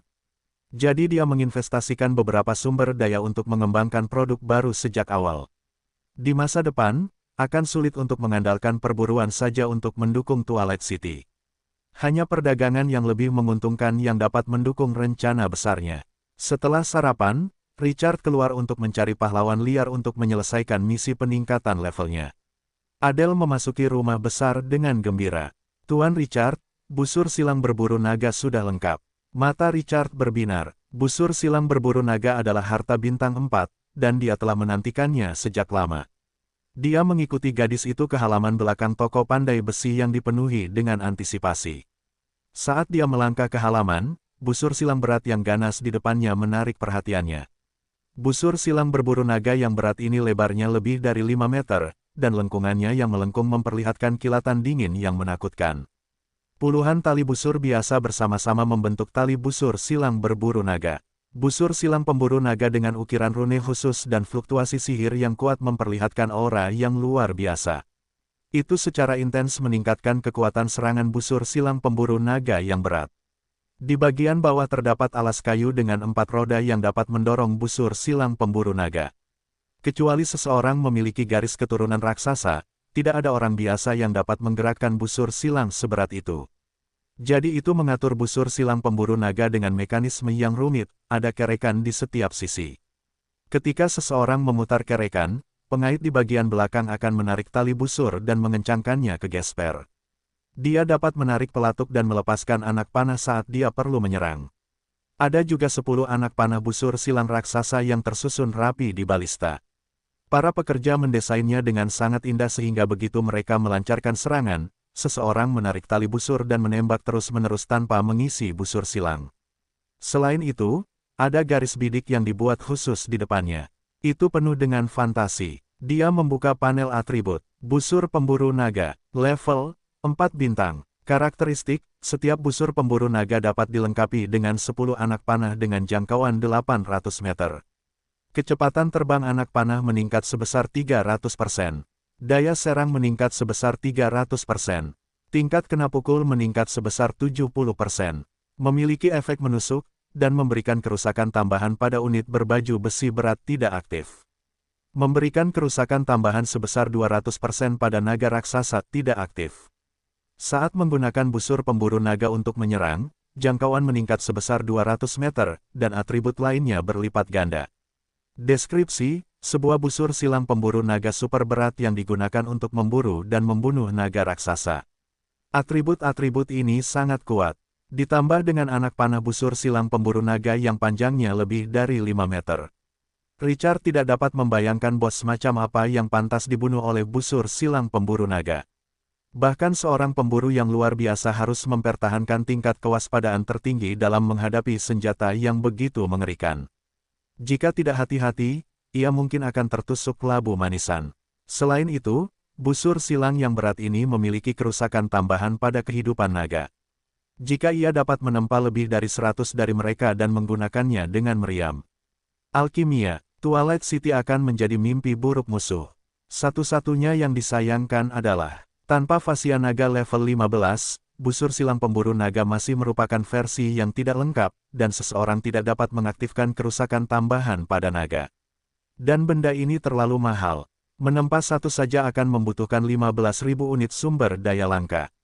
Jika benda ini diproduksi massal, Twilight City tidak akan mampu menahannya. Tidak, Richard harus pergi ke dunia bawah tanah untuk mendapatkan lebih banyak wol. Dia memanfaatkan Bloodhoof City, tetapi bukankah para kurcaci berwarna abu-abu masih memiliki begitu banyak kota? Puluhan ribu unit merkuri yang telah dijarahnya dari kota bawah tanah para kurcaci berwarna abu-abu memberinya banyak kesenangan. Karena pihak lain begitu murah hati, akan menjadi sia-sia keramah tamahan para kurcaci berwarna abu-abu jika dia tidak terus bekerja. Dia menarik kembali pikirannya dan menatap wanita muda di sampingnya yang sedikit bangga. Dia menepuk kepala pihak lain dengan kagum. Bagus sekali, Adele, aku selalu bisa mempercayaimu. Mata gadis muda itu langsung menyipit menjadi bulan sabit. Dia seperti anak kecil yang dipuji seorang guru. Berapa lama waktu yang dibutuhkan untuk menempa busur silang berburu naga? Adele kepalanya dan berpikir sejenak lalu berkata dengan gembira. Tuanku, jika bahan-bahannya mencukupi, saya dapat mempersingkat waktu penempaan menjadi 5 hari, tetapi saya memerlukan kerjasama dari 30 orang magang. Richard tahu apa yang harus dilakukan. Gunakan sumber daya kita saat ini untuk menyiapkan bahan-bahan yang dibutuhkan untuk penempaan. Saya akan menebus kekurangan sumber daya sesegera mungkin. Kita akan membutuhkan cukup banyak busur silang pemburu naga untuk pertempuran bulan depan. Adele, Anda memiliki beban yang sangat berat di pundak Anda. Adele mengangkat kepalanya dan menatap matanya. Tuan Richard, merupakan kehormatan bagi saya untuk melayani Anda. Richard senang dengan sikap gadis itu. Ayo kita pergi dan memurnikan biji mithril terlebih dahulu. Aku ingin kau memperbaiki pemburu luar biasa itu sesegera mungkin. Setelah itu, kita harus pergi ke dunia bawah tanah. Jika mereka ingin mengambil alih kota kurcaci berwarna abu-abu itu, pertama-tama mereka harus memiliki senjata yang kuat. Sesuai keinginanmu. Setelah meninggalkan toko pandai besi, Richard pergi ke depan rumah bangsawan. Dia tenggelam dalam pikirannya. Ketika dia melihat tembok-tembok tinggi, dia membuka panel wilayah. Twilight City telah menjadi kota level 2 terlalu lama.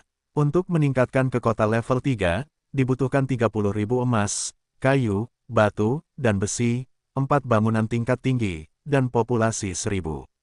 Dia memiliki barak, toko pandai besi, penyulingan, bengkel makanan, dan toko penjahit. Itu lebih dari cukup. Populasinya juga telah melampaui batas. Dengan lambaian tangannya, dia memerintahkan para pelayan untuk memanggil semua pelayan perempuan di rumah bangsawan dan memilih untuk meningkatkan. Pada saat itu juga, cahaya pasir kuning melonjak. Ketika mereka melihat ke bawah dari langit, mereka dapat melihat ruang terbuka di luar Twilight City telah meluas dengan cepat. Kerikil menelan lempengan batu. Proses ini berlangsung dari siang hingga sore hari. 4 jam penuh sebelum dia mendengar pemberitahuan sistem. Ding gelombang sistem telah meningkatkan Twilight City menjadi kota level 3. Wilayahnya telah meluas sebanyak 60 ruang kosong. Saat ini, ada 98 ruang kosong. Richard menghela napas lega ketika mendengar pemberitahuan itu. Sudah hampir 3 bulan, dan dia akhirnya maju dari desa kelas 1 ke kota kelas 3. Dia membuka panel atributnya dan melihat persyaratan peningkatan level. Wajahnya langsung muram. Untuk meningkatkan ke kota tingkat lanjut level 1, mereka membutuhkan 50.000 emas, kayu, batu, dan besi. Wilayah itu akan memiliki populasi 2.000, dan satu teknologi akan mencapai level lanjutan. Sumber daya yang dibutuhkan telah meningkat menjadi 200.000 unit. Populasinya adalah 2.000 dan membutuhkan teknologi tingkat lanjut. Di antara persyaratan ini, hanya sumber daya yang mudah diperoleh. Populasi adalah rasa sakit abadi di Twilight City. Teknologi canggih, sejauh ini, Twilight City hanya mempelajari serangan dasar mumi yang diperban, prajurit kalajengking, dan prajurit mayat hidup. Masih ada jalan panjang yang harus ditempuh sebelum dia bisa mencapai serangan tingkat lanjut. Masalahnya adalah bahwa pemimpin elit penelitian ilmiah Twilight City, Adele, saat ini sedang sibuk dengan tugas-tugas lain dan tidak dapat melakukan penelitian ilmiah. Itu membuatnya sangat pusing. Kapan Twilight City akan menjadi wilayah yang tidak kekurangan sumber daya dan bakat? Jalan di depan masih panjang. Kawan-kawan masih perlu bekerja keras. Setelah sistem meningkatkan wilayah, Richard melihat ke rumah bangsawan yang jauh lebih indah dan tidak dapat menahan diri untuk tidak berpikir keras. Ada banyak bangunan dengan potensi di Twilight City, bengkel pandai besi canggih yang dapat mengembangkan teknologi serangan. Bengkel jahit yang dapat memproduksi jubah pasir kuning. Selain itu, bengkel anggur dan bengkel makanan memiliki ruang untuk pengembangan di masa mendatang. Tanda seru. Namun, penduduk hanya dapat menggunakan 2 atau 3 saat ini. Mereka perlu berinvestasi lebih banyak dalam hal ini untuk mendukung gagasan tersebut. Dalam hal pertahanan wilayah, meriam alkimia raksasa dan busur silang pemburu naga adalah senjata pembunuh yang sangat besar. Pembangunan menara panah badai, yang telah ditebus Richard dengan poinnya, sedang berjalan lancar dan akan segera selesai. Selain pasukan Twilight City dan bos terakhir, pohon kuno dewa, mereka tidak lemah. Dalam hal lahan pertanian, ia memiliki 200 hektar jelai pasir, 105 hektar hutan zaitun Rusia, ditambah kelinci naga api dan lebah mahkota gurun. Ini adalah fondasi yang mempertahankan Twilight City, dan semuanya memiliki potensi besar untuk dikembangkan di masa mendatang. Richard mengalihkan perhatiannya pada dirinya sendiri. Selama waktu yang lama, dia telah mengumpulkan banyak hal baik di tangannya. Namun, dia tidak pernah memilahnya dengan serius. Setelah berpikir dengan saksama, dia mulai menghitungnya satu persatu. Cetak biru yang harus dia bangun adalah cetak biru bangunan menara penyihir, bintang 4 taman sihir, bintang 4 air mancur ajaib, bintang 4 dan bengkel pembuatan mesin transportasi, bintang 4. Cetak biru ini kekurangan sumber daya atau terlalu sulit untuk dibangun. Dia hanya bisa menunggu hingga dia memiliki cukup sumber daya sebelum mulai bekerja. Beberapa harta menarik perhatiannya, tongkat sihir, bintang 2, jubah penyihir, bintang 2, sepatu bot lompat, bintang 3, dan pedang janji, bintang 3. Tongkat sihir dan jubah penyihir telah diberikan kepadanya oleh penguasa elemen api di reruntuhan kuno 9 pintu perunggu. Meskipun atribut mereka bagus, dia tidak membutuhkannya sekarang. Aku bisa memberikan keduanya kepada Grey. Sepatu bot yang dapat melompat dapat melakukan lompatan luar angkasa dan bahkan dapat digunakan untuk mengendarai pemburu yang luar biasa. Itu sangat praktis, dan seseorang dapat menyimpannya. Pedang sumpah dapat memungkinkan 2 kompi prajurit untuk berbagi nyawa mereka. Itu adalah barang berharga yang sangat strategis. Itu berasal dari brankas harta karun Dewan Scarlet. Namun, dia tidak membutuhkan harta karun ini saat ini. Tidak ada pahlawan yang baik yang dapat menyimpannya. Jadi dia menyimpannya di tangannya. Selain itu, ada harta karun yang lebih canggih. Pemburu, luar biasa, boneka mekanik, berada di level 20. Saat ini, itu adalah senjata paling kuat di tangannya. Menurutnya, nilai patung dewa kuno khusus tidak kurang dari pemburu luar biasa. Pertumbuhan dan potensinya tidak terbatas. Harta karun khusus peta harta karun naga yang diberikan kepadanya oleh kota Bloodhoof.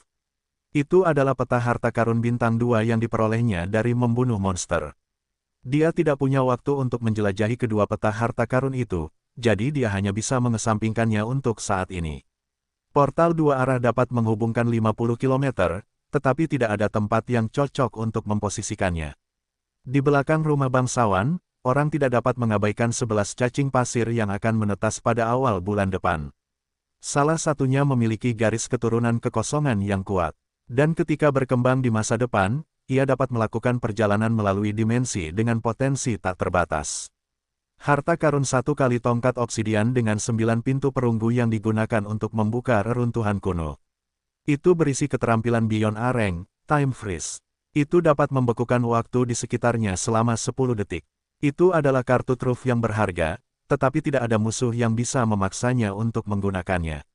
Seseorang dapat menggunakan kontrak gelap untuk mengontrak makhluk gelap dan menjadi sama berharganya. Harta karun kelas atas yang tidak dia butuhkan saat ini adalah batu dimensi dan darah naga suci. Batu bidang terlalu mahal, dan dia masih tidak tahu cara menggunakannya. Darah naga suci dapat meningkatkan keterampilan hingga batasnya. Tetapi seseorang harus meningkatkan ke level 15 terlebih dahulu.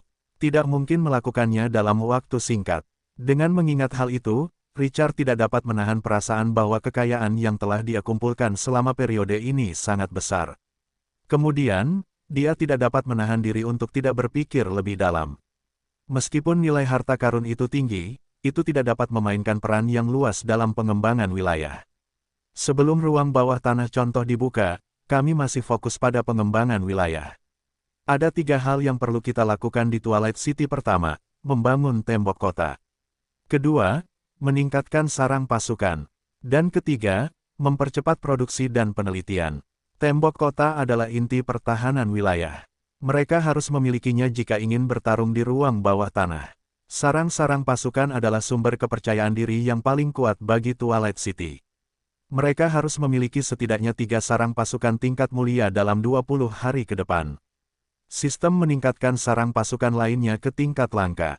Penelitian dan produksi, tentu saja, adalah cara untuk mendapatkan sumber daya di masa mendatang. Pada malam hari, para pahlawan kembali setelah mereka pergi berburu. Richard memberikan tongkat sihir dan jubah penyihir kepada Gray. Itu adalah pahlawan pendukung yang kuat. Tongkat sihir itu dapat meningkatkan kekuatan seluruh pasukan, dan jubah penyihir itu dapat secara otomatis memicu perisai perlindungan saat diserang. Itu akan memblokir kerusakan. Itu semua adalah keterampilan yang berfungsi secara intensif. Adapun Gunther, 2 peti jiwa pahlawan mumi itu adalah senjata sihir yang kuat dan dapat memberikan banyak kerusakan. Setelah Richard membujuk centaur kecil itu untuk tidur dengan 2 cerita pendek di malam hari, dia juga tertidur lelap. Tanggal 22 Juli. Richard bangun dan tidak tinggal di wilayah itu keesokan paginya. Dia membawa Alphys dan tim kecil naga darah kerangka keluar untuk berburu. Pada saat yang sama, mereka juga secara aktif mencari pahlawan lapangan level 10 untuk dibunuh. Namun, yang mengejutkannya, tidak ada pahlawan lapangan level 10 dengan potensi peringkat C atau lebih tinggi yang ditemukan selama beberapa hari hingga tanggal 25 Juli. Ada beberapa dengan potensi peringkat E dan peringkat D, tetapi Alphys melelehkan semuanya dengan napas naga Beyond Arengnya. Ketika mereka kembali ke wilayah itu pada malam hari, Karu yang bersemangat melaporkan kabar baik. Lord Richard, mereka telah menyelesaikan menara Hurricane Arrow. Oh, mata Richard berbinar. Dia tiba-tiba menoleh dan menatap menara Hurricane Arrow yang tingginya lebih dari 20 meter di sebelah barat wilayah itu. Dia tidak terlalu memperhatikan beberapa hari ini, dan baru sekarang dia menyadari bahwa para pembangun telah menutup menara Hurricane Arrow. Sementara Richard melihat keluar, menara Hurricane Arrow memiliki 3 lantai. Dan setiap lantai penuh dengan lubang-lubang tembak. Mereka akan seganas landak begitu pasukan itu menetap di sana. Menara Hurricane Arrow, level biasa, area 4 ruang kosong. Karakteristik khusus 1. Anak panah yang ditembakkan dari menara anak panah akan membawa kerusakan sihir angin.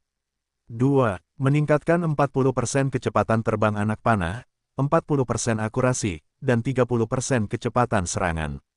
3. Dapat meningkatkan jangkauan busur dan anak panah hingga 100 meter. 4. Dapat memasang 10 balista besar. Meningkatkan jangkauan hingga 300 meter. Kapasitas menara panah dasar, 60 orang. Persyaratan naik level, 50.000 unit emas, kayu, batu, biji besi, 1000 unit kristal, 1000 unit permata, 1000 unit merkuri. Deskripsi, menara panah dengan kekuatan khusus. Itu akan menjadi taring wilayah. Atribut menara panah badai luar biasa, dan itu bisa sangat meningkatkan kekuatan pertempuran para penjaga. Sementara Richard merasa puas, dia memasuki menara panah badai sendiri. Setelah dia memasuki menara dari luar, ada ruang yang diperbesar di bawah. Mereka bisa menggunakannya untuk menyimpan perlengkapan perang. Tangga yang luas ada di sana. Seseorang dapat mencapai lantai pertama ketika berada sekitar 10 meter di atasnya. Dia menoleh untuk melihat ke dinding. Baja memperkuat struktur kayu dan batu. Itu membuat mereka sangat kuat. Rune yang diukir di dinding menyebabkan udara terisi dengan sejumlah besar energi sihir. Selama mereka menyerang dari dalam menara panah badai, energi sihir akan menutupi anak panah yang akan memberi musuh kerusakan ekstra. Saat Richard mencapai lantai tertinggi ketiga, garis pandangnya tiba-tiba menjadi lebih lebar. Dia datang ke depan lubang terbuka dari busur pengepungan. Dia meletakkan tangannya di ambang jendela yang kokoh dan melihat keluar. Dia bisa melihat gurun di cakrawala. Ada lubang tembak di keempat dinding. Pada saat yang sama, mereka menggunakan beberapa area yang menonjol untuk menyimpan busur silang yang berat. Seseorang dapat memindahkan busur silang. Ini menarik keingintahuan Richard. Begitu mereka bertemu musuh, mereka dapat menyesuaikan arah mereka pada waktu yang tepat, dan busur silang yang berat dapat menembak tanpa titik buta. Karu tua berambut abu-abu menunjuk keluar dan berkata, "Tuanku, satu menara panah badai jauh dari cukup. Jika kita dapat membangun dua menara Hurricane Arrow lagi untuk membentuk segitiga, akan lebih mudah bagi kita untuk menghadapi serangan musuh." Membangun dua menara Hurricane Arrow akan membutuhkan 400.000 unit sumber daya biasa dan 3.000 unit sumber daya langka. Richard memegang dahinya tanpa daya. Sistem menyegarkan sarang pasukan nomor 22 tetapi tidak punya waktu untuk merekrut mereka. Sekarang, dia harus menghabiskan ratusan ribu unit. Bangun, kita akan mulai bekerja terlebih dahulu. Dan saya akan menebus sumber dayanya sesegera mungkin. Begitu dia selesai berbicara, seorang prajurit tiba-tiba bergegas ke atas dan melaporkan dengan keras. "Tuanku, Lord Gunther telah menemukan sekawanan lebih dari 5 regu serigala gunung gurun. Mereka menyerang sekelompok manusia." Roh Richard gelisah mendengar kata-kata itu. "Manusia, di mana mereka?" "Barat daya, 50 km. Richard hampir menangis. "Sialan, sudah berapa lama aku tidak melihat manusia di padang pasir. Di tempat yang tidak ada burung yang buang air besar ini, lebih sulit melihat seseorang daripada memenangkan lotre." Tanda seru. Semangat juang yang tinggi dari orang-orang di Twilight City sangat menarik bagi para pengungsi, tetapi tanpa siapapun, semuanya hanya omong kosong. "Pergilah sekarang, segera." Dia tidak tahan untuk terus memandangi menara panah yang baru dibangun. Dia segera turun ke bawah, memanggil Alvis, dan meninggalkan wilayah itu sementara menara itu menunggangi sang pahlawan naga. Menara itu terbang dengan kecepatan penuh. Tidak butuh waktu lama baginya untuk melihat naga darah kerangka berputar-putar di langit. Gunther, yang terbungkus mumi berwarna darah, segera memanggil naganya untuk melapor kepada Richard. "Tuan, saat kami berburu, kami menemukan bahwa serigala menyerang manusia. Tetapi manusia-manusia itu sangat pintar. Mereka membakar kotoran naga, dan aura yang mereka pancarkan membuat serigala tidak berani menyerang." Richard mengangguk. "Ada berapa manusia di sana?" "Lebih dari 2 skuadron. Bawa aku ke sana." "Ya." Setelah percakapan singkat, Gunther berbalik dan terbang menjauh. Di darat, masih ada prajurit kalajengking, mumi yang diperban, dan prajurit mayat hidup tingkat elit. Richard memerintahkan pasukan darat untuk tetap di tempat mereka berada, sementara dia memimpin 10 naga darah kerangka di langit. Gunther memimpin jalan dan terbang kurang dari 10 menit sebelum sebuah bukit pasir yang ditutupi batu-batu besar muncul di hadapan mereka. Dari kejauhan, dia bisa melihat puluhan serigala raksasa dengan tubuh yang mengerikan yang berkeliaran di bawah bukit pasir. Target mereka adalah lebih dari 200 manusia di atas bukit pasir. Namun, puncak bukit pasir saat ini mengeluarkan asap tebal, dan aura khusus dalam asap membuat serigala tidak berani mendekat. Mata Richard berbinar saat melihatnya. Di pasaran, harga makanan telah dipertahankan pada 1 unit untuk 10 unit sumber daya. Setiap serigala gunung gurun memiliki berat ribuan unit, dan dapat dengan mudah dijual seharga puluhan ribu unit sumber daya. Puluhan serigala gunung ini mewakili ratusan ribu sumber daya. Itu pasti pendapatan terbesar yang diperolehnya dalam beberapa hari terakhir. Dia hanya melirik manusia-manusia itu dan tidak terlalu memperhatikan mereka. Mereka semua adalah rampasan perangnya dan tidak bisa melarikan diri. Di atas bukit pasir, seorang pria parubaya yang terbungkus kain kasa putih dan telah digigit serigala raksasa dari paha melihat naga raksasa mayat hidup terbakar dengan energi berwarna darah di langit. Keputusasaan tak berujung memenuhi mata mereka. "Ya ampun, apakah kita benar-benar akan mati di sini? Serigala raksasa sialan itu sudah cukup menakutkan. Mengapa ada begitu banyak naga raksasa yang tidak mati?" Itu adalah seekor naga, bahkan seekor wyvern yang mati memiliki kekuatan yang tak terlukiskan. Yang lebih buruk adalah bahwa kotoran naga dapat menakuti para serigala, tetapi tidak naga mayat hidup. Di tengah keputusasaan, suaranya serak. Semuanya, dengarkan. Jika Wyvern mayat hidup menyerang nanti, segera berpencar dan melarikan diri. Kita tidak bisa melawan naga mayat hidup ini. Paman Kevin, katanya. Mata seorang anak merah, dan suaranya tercekat. Rakyat jelata di sekitarnya berdiri diam. Tidak ada yang berbicara. Mereka tahu bahwa mereka tidak akan selamat kali ini. Tetapi karena mereka berani melintasi gurun kematian, mereka sudah siap untuk mati di tanah ini. Namun, tepat ketika mereka berpikir bahwa nasib mereka telah diputuskan, seorang manusia yang dikelilingi oleh pasir kuning perlahan terbang keluar dari belakang naga mayat hidup yang terbakar dengan api.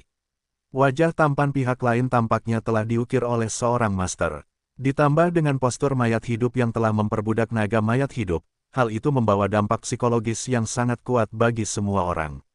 Apa ini? Hal itu membingungkan kerumunan. Detik berikutnya, di bawah tatapan gugup mereka, pasir kuning di tubuh manusia misterius itu melonjak.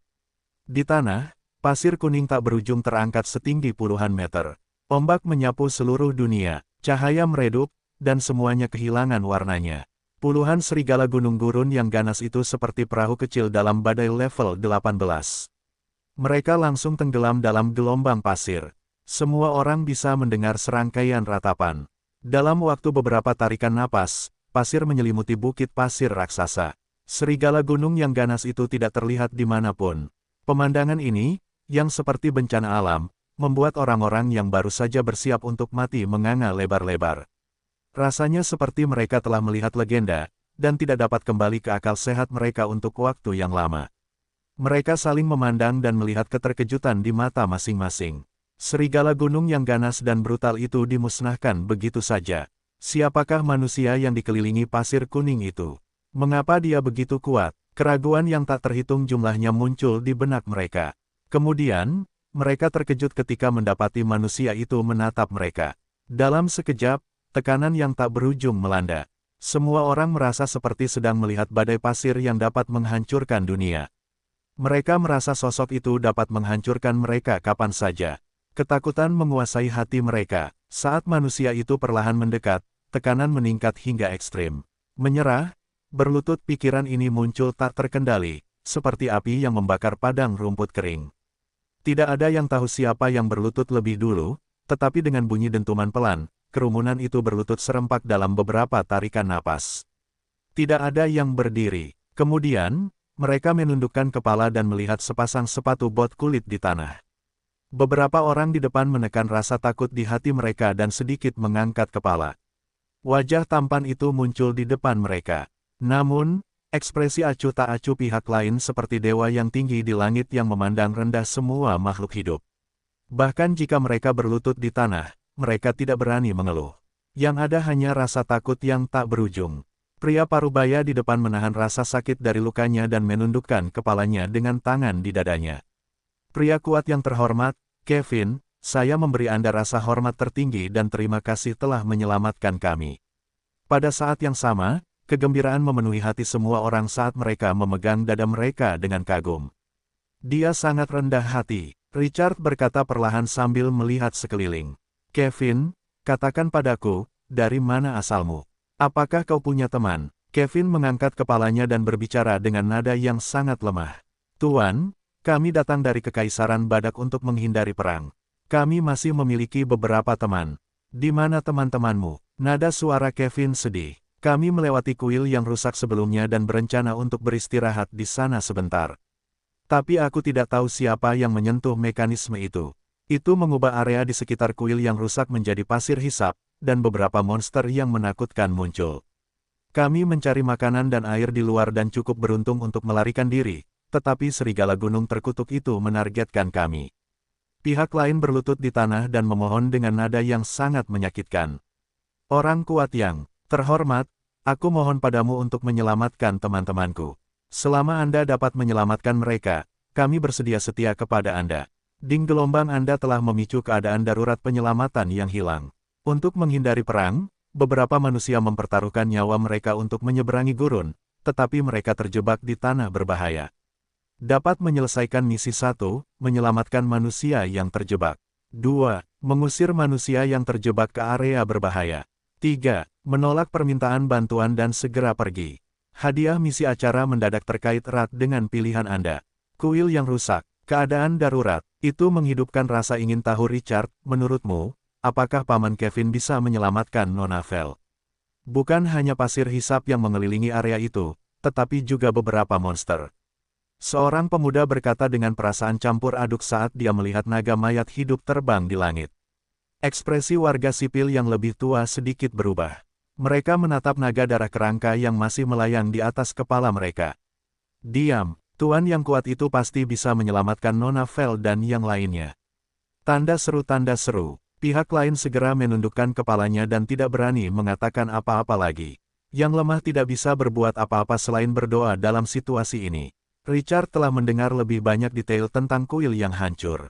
Namun, seekor serigala gunung raksasa menggigit paha Kevin.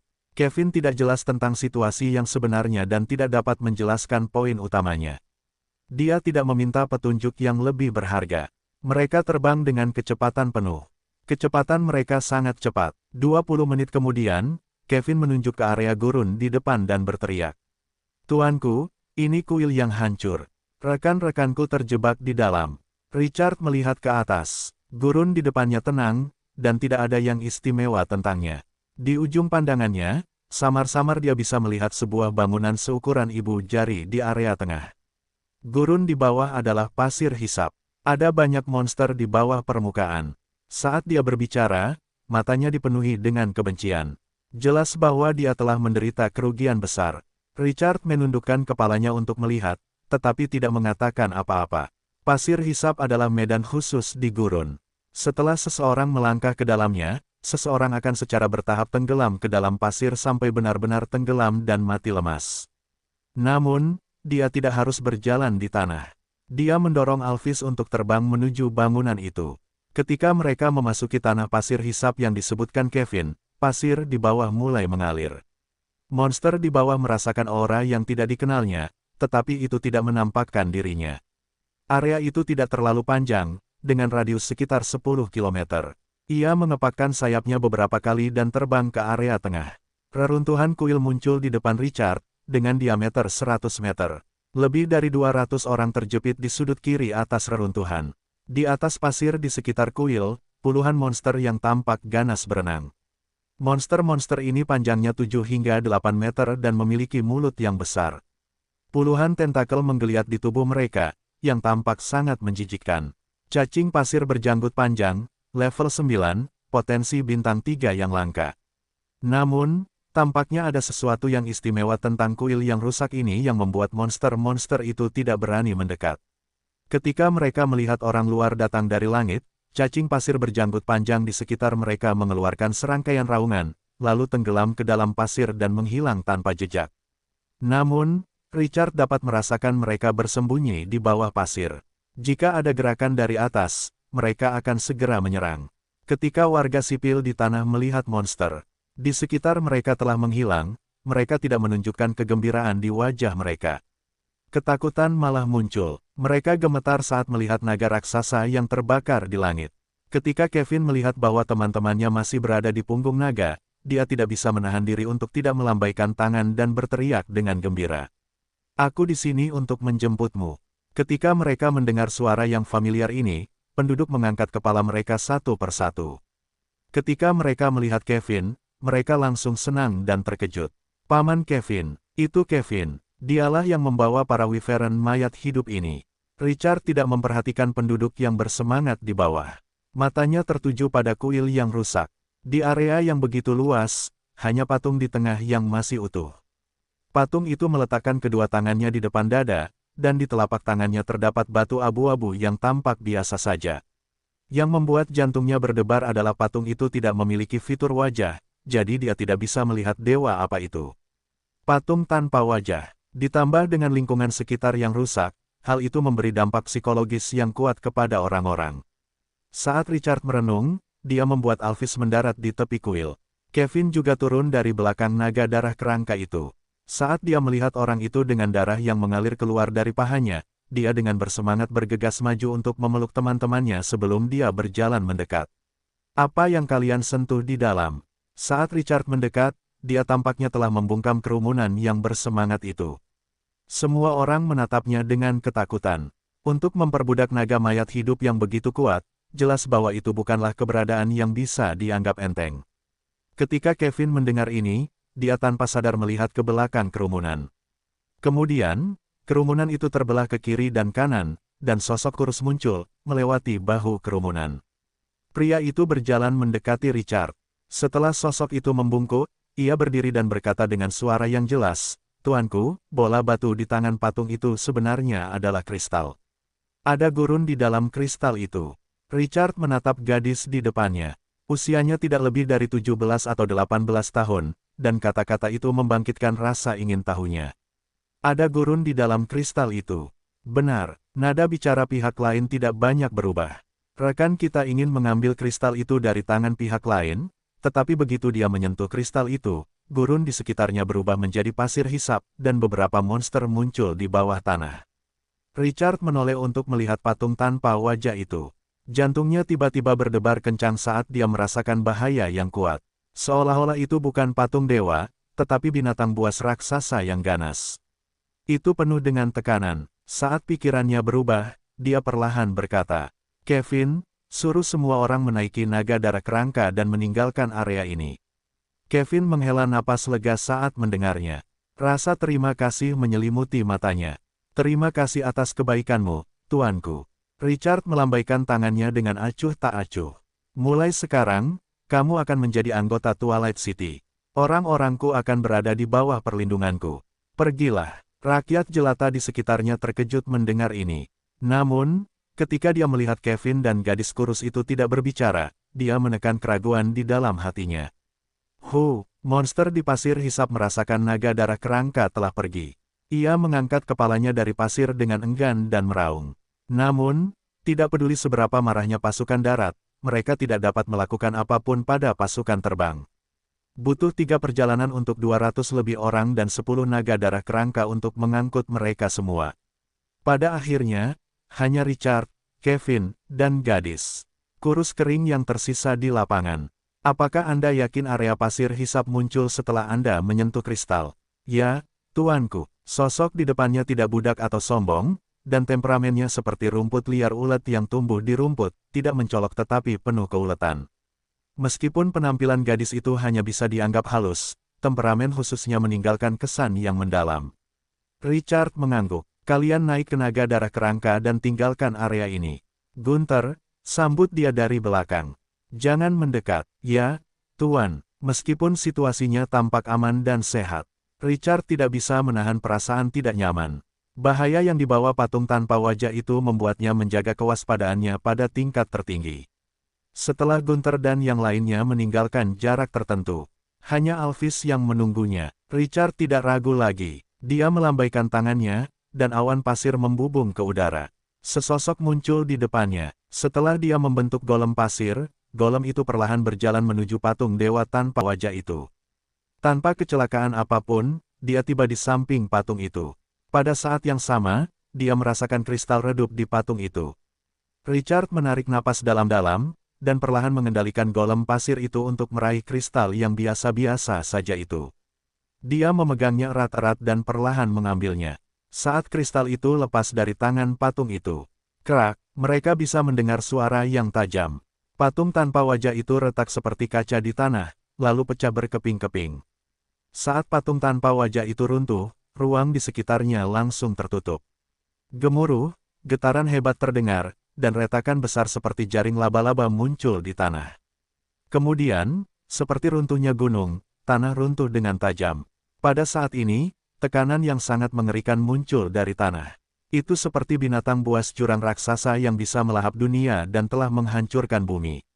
Richard merasakan bahaya yang tak terlukiskan, dan setiap sel di tubuhnya waspada. Itu mengerikan, sangat mengerikan. Pada saat ini, dia merasa seperti dewa kematian menatapnya. Dia akan mati jika dia tinggal lebih lama. Dia dengan kuat menahan aura yang mengerikan itu dan mengeluarkan geraman rendah dari tenggorokannya. Kekuatan dalam tubuhnya menyembur keluar seperti lahar. Lingkaran pasir kuning langsung aktif, meniadakan tekanan yang terasa seperti tatapan dewa atau iblis. Dia mengendalikan pasir untuk terbang dengan cepat. Pada saat yang sama, sosok yang terbentuk oleh pasir itu menyebar dan membawa kristal itu kepadanya. Richard cepat bereaksi. Setelah dia menyimpan kristal itu ke dalam ruang sistem, dia naik ke punggung Alphys dan memerintahkan naga itu untuk terbang menjauh.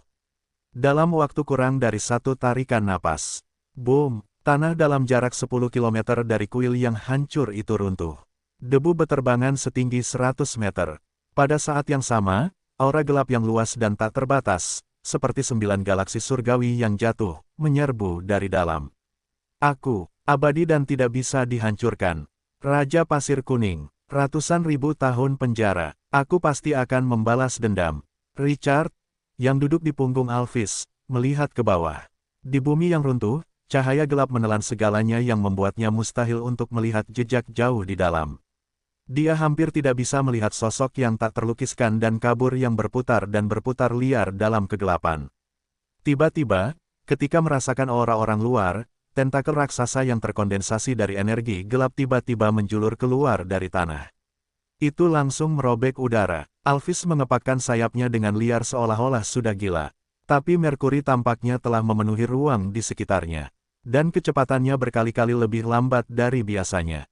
Pada saat ini, tentakel gelap itu mencengkeram cakar tajam Alphys. Itu menarik dengan keras setelah melilitnya beberapa kali.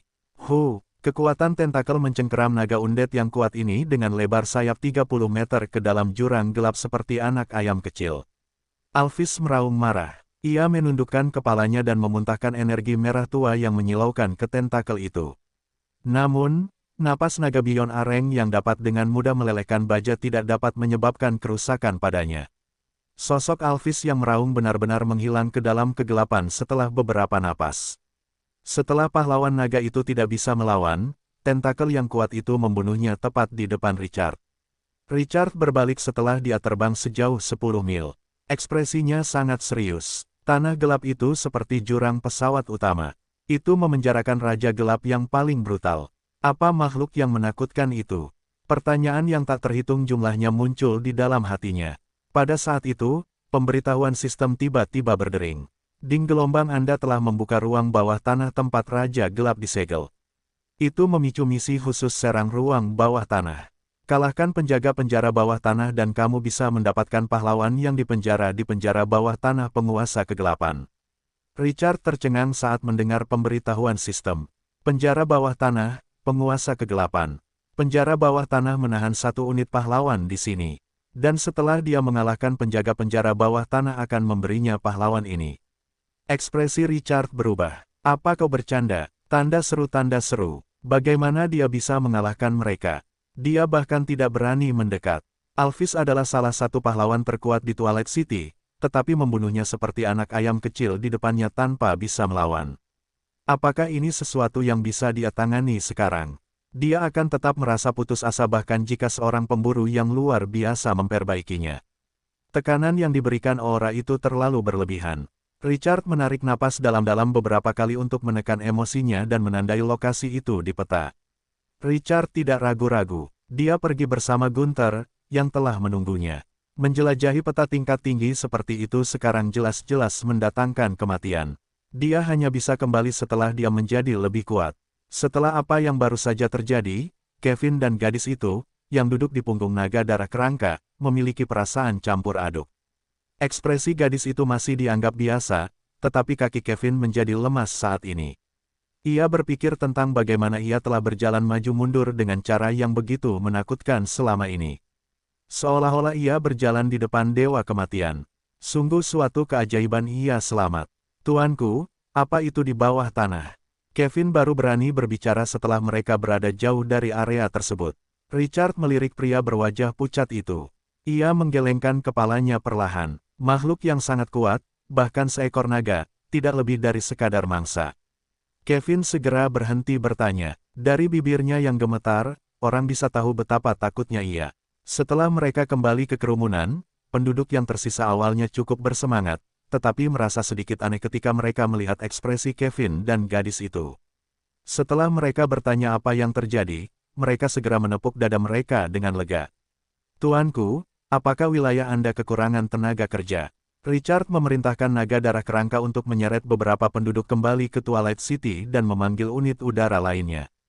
Gadis yang pincang itu mendekati Richard sementara ia mempelajari kristal itu. Ketika Richard mendengar pertanyaan itu, ia melihat ke arah gadis yang temperamennya jelas berbeda dari warga sipil lainnya dan mengangguk sedikit. Benar, Twilight City terletak di kedalaman gurun. Populasinya sangat sedikit. Jadi, jangan khawatir. Kau akan bersenang-senang di Twilight City.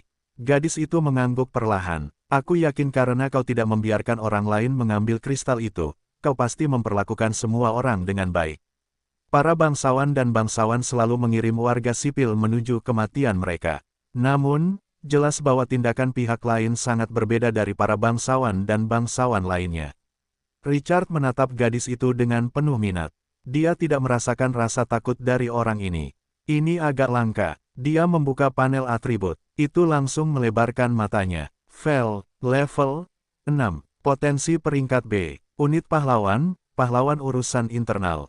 Keterampilan, tenang, kecerdasan, komando, manajemen, urusan politik. Perasaan syukur yang tak dapat dijelaskan muncul di hatinya. Sudah berapa lama? Sudah 3 bulan sejak pahlawan terakhir, Adele, muncul. Akhirnya, dia menemukan pahlawan baru di antara penduduk biasa. Siapa namamu? Vel, tuanku. Vel, Anda memiliki reputasi tinggi di antara rekan-rekan Anda. Anda akan bertanggung jawab untuk mengelola rekan-rekan Anda. Vel terkejut. Dia tidak menyangka Richard akan mengatakan sesuatu seperti itu. Dia hendak mengatakan sesuatu, tetapi kalimat Richard berikutnya membuatnya menelan kata-katanya. Penduduk baru mungkin tidak akan bertahan hidup di wilayah itu. Saat ini, mereka membutuhkan seseorang untuk mewakili kepentingan mereka. Jika Anda tidak setuju, tidak seorang pun akan memperbaiki keluhan mereka ketika kepentingan mereka dirusak. Vel tidak dapat menahan diri untuk tidak merenung. Kata-kata ini sangat masuk akal berdasarkan pengalamannya di wilayah lain. Setelah penduduk baru bergabung, mereka seringkali akan dikucilkan. Jika dia dapat memiliki status tertentu, niscaya akan lebih baik bagi rekan-rekannya untuk mendapatkan keuntungan. Dan jika dia tidak tinggal lama di wilayah ini, dia dapat membawa penduduk pergi lagi. Setelah dia menemukan poin penting, dia perlahan membungkuk. Terima kasih atas kepercayaan Anda. Richard terkekeh. Saat kekuatannya meningkat, dia memiliki cukup kepercayaan diri saat menghadapi pahlawan biasa. Saya tidak peduli apakah Anda setuju atau tidak. Saya akan mengikatnya terlebih dahulu dan membawa Anda ke Twilight City. Di bawah pengaruh sentimen 90 orang, dia akan menjadi anggota Twilight City dalam waktu kurang dari sebulan, tidak peduli seberapa keras kepalanya dia. Kemampuan asimilasi semacam ini tercermin dengan jelas dalam proses menerima gelombang pengungsi sebelumnya. Ada terlalu banyak manfaat untuk memiliki moral yang tinggi. Setelah menipu Vel, Richard mengeluarkan kristal yang didapatkannya dari patung tanpa wajah itu. Ketika dia melihat atribut kristal itu, sudut mulutnya sedikit melengkung. Meskipun Raja Gelap yang mengerikan itu telah membunuh Alphys, Richard tidak kehilangan apapun kali ini. Land of Quicksand, Unbound. Level 4 bintang. Properti khusus, menciptakan area pasir hisap dengan diameter 10 km. Setelah mengikat, pengguna dapat dengan bebas mengendalikan area pasir hisap. Sebagian poin pengalaman yang dihasilkan oleh musuh yang terbunuh oleh pasir hisap akan menjadi milik pengguna yang terikat. Deskripsi, awalnya merupakan senjata semi-ilahi yang kuat. Namun setelah energi gelap menggerogotinya, ini kehilangan sebagian besar kekuatannya. Namun, ia masih memiliki kemampuan magis. Dalam hal atribut, harta ini memiliki efek yang sama dengan danau yang rusak. Namun, perbedaan terbesarnya adalah ketika musuh terbunuh di tanah pasir hisap, orang yang terikat akan mendapatkan beberapa pengalaman. Itu sedikit menyimpang. Di masa depan, ia akan menggunakan metode memancing pohon kuno dewa untuk memikat musuh-musuhnya ke tanah pasir hisap. Bukankah ia bisa berbaring dan mendapatkan pengalaman setiap hari? Suasana hati Richard cerah saat memikirkan pasir hisap melahap musuh-musuhnya. Selanjutnya, ruang bawah tanah berskala besar akan segera dibuka, dan akan ada beberapa musuh yang akan menyerang Twilight City. Bukankah tanah pasir hisap akan menjadi senjata terbaik untuk membunuh musuh? Dengan pemikiran ini, dia menyebarkan energi mentalnya dan mengikatnya ke harta karun khusus ini. Sekarang, yang perlu dia lakukan hanyalah menemukan tempat yang cocok untuk meletakkannya. Dan dia bisa memanen pengalaman yang tak terbatas. Dia meletakkan kristal itu kembali ke ruang sistem dengan gembira. Dia melihat ke tanah yang tertutup pasir. Masih ada panen yang belum ditangani. Dia melambaikan tangannya. Hus! Pasir melonjak. Serigala gunung gurun yang baru saja dikubur muncul dari pasir satu persatu. Totalnya ada 53. Masing-masing beratnya ribuan unit. Richard dalam suasana hati yang baik saat dia menjual semua mayat. Itu memiliki tepat 530.000 unit sumber daya. Selain sumber daya yang diperoleh pasukan dari berburu hari ini, sumber daya pada panel atribut sekali lagi mencapai 1 juta. Ini adalah sumber daya yang tersisa setelah dia menghabiskan sumber daya yang dibutuhkan untuk pembangunan 2 menara panah badai. Satu-satunya hal yang membuat Richard pusing adalah kenyataan bahwa ia harus membangkitkan Alvis di altar pahlawan. Siapa yang tahu berapa banyak sumber daya yang ia perlukan untuk mendapatkan pahlawan naga level 10 ini. Setelah naga darah kerangka mengirim gelombang pertama warga sipil kembali ke Twilight City, ia membawa semua angkatan udara. Setelah itu, ia membawa pergi penduduk yang tersisa. Di bawah sinar bulan, pasukan itu dengan cepat kembali ke Twilight City. Ketika ia melihat wilayah yang terang benderang dari jauh, Kevin menoleh untuk melihat Vel, yang memiliki wajah kurus, dan bertanya dengan ragu-ragu. Vel, menurutmu seperti apa wilayah ini nantinya? Gadis itu menarik napas dalam-dalam sambil menatap Kevin yang gugup. Tidak peduli apapun wilayahnya, Paman Kevin, kita harus melindungi yang lain. Kevin tersenyum pahit. Kita harus siap secara mental. Wilayah ini dibangun di padang pasir. Kamu seharusnya lebih tahu dariku seperti apa gurun itu. Kita kekurangan air, makanan, pakaian, kebutuhan sehari-hari, tidak ada yang kita miliki, kita kekurangan segalanya. Kemudian, dia mendesah. Tetapi tidak peduli apapun, kita memiliki wilayah yang stabil sekarang. Tidak peduli seberapa rusaknya itu, tidak peduli seberapa keras hidup ini, kita harus menanggungnya untuk saat ini. Ketika Vel mendengar ini, dia terdiam. Itu benar, sebuah wilayah yang dibangun jauh di padang pasir. Bagaimana mungkin ada lingkungan yang baik? Dalam benaknya, dia sudah bisa membayangkan pemandangan warga sipil dengan pakaian compang camping dan mata mati rasa yang berkeliaran di wilayah itu seperti mayat. Dia mengepalkan tinjunya dan tampak serius. Tidak peduli seberapa sulitnya, dia akan memimpin yang lain untuk hidup dengan baik. Pasti, pada saat itu, pasukan tiba di langit di atas Twilight City. Mereka telah tiba,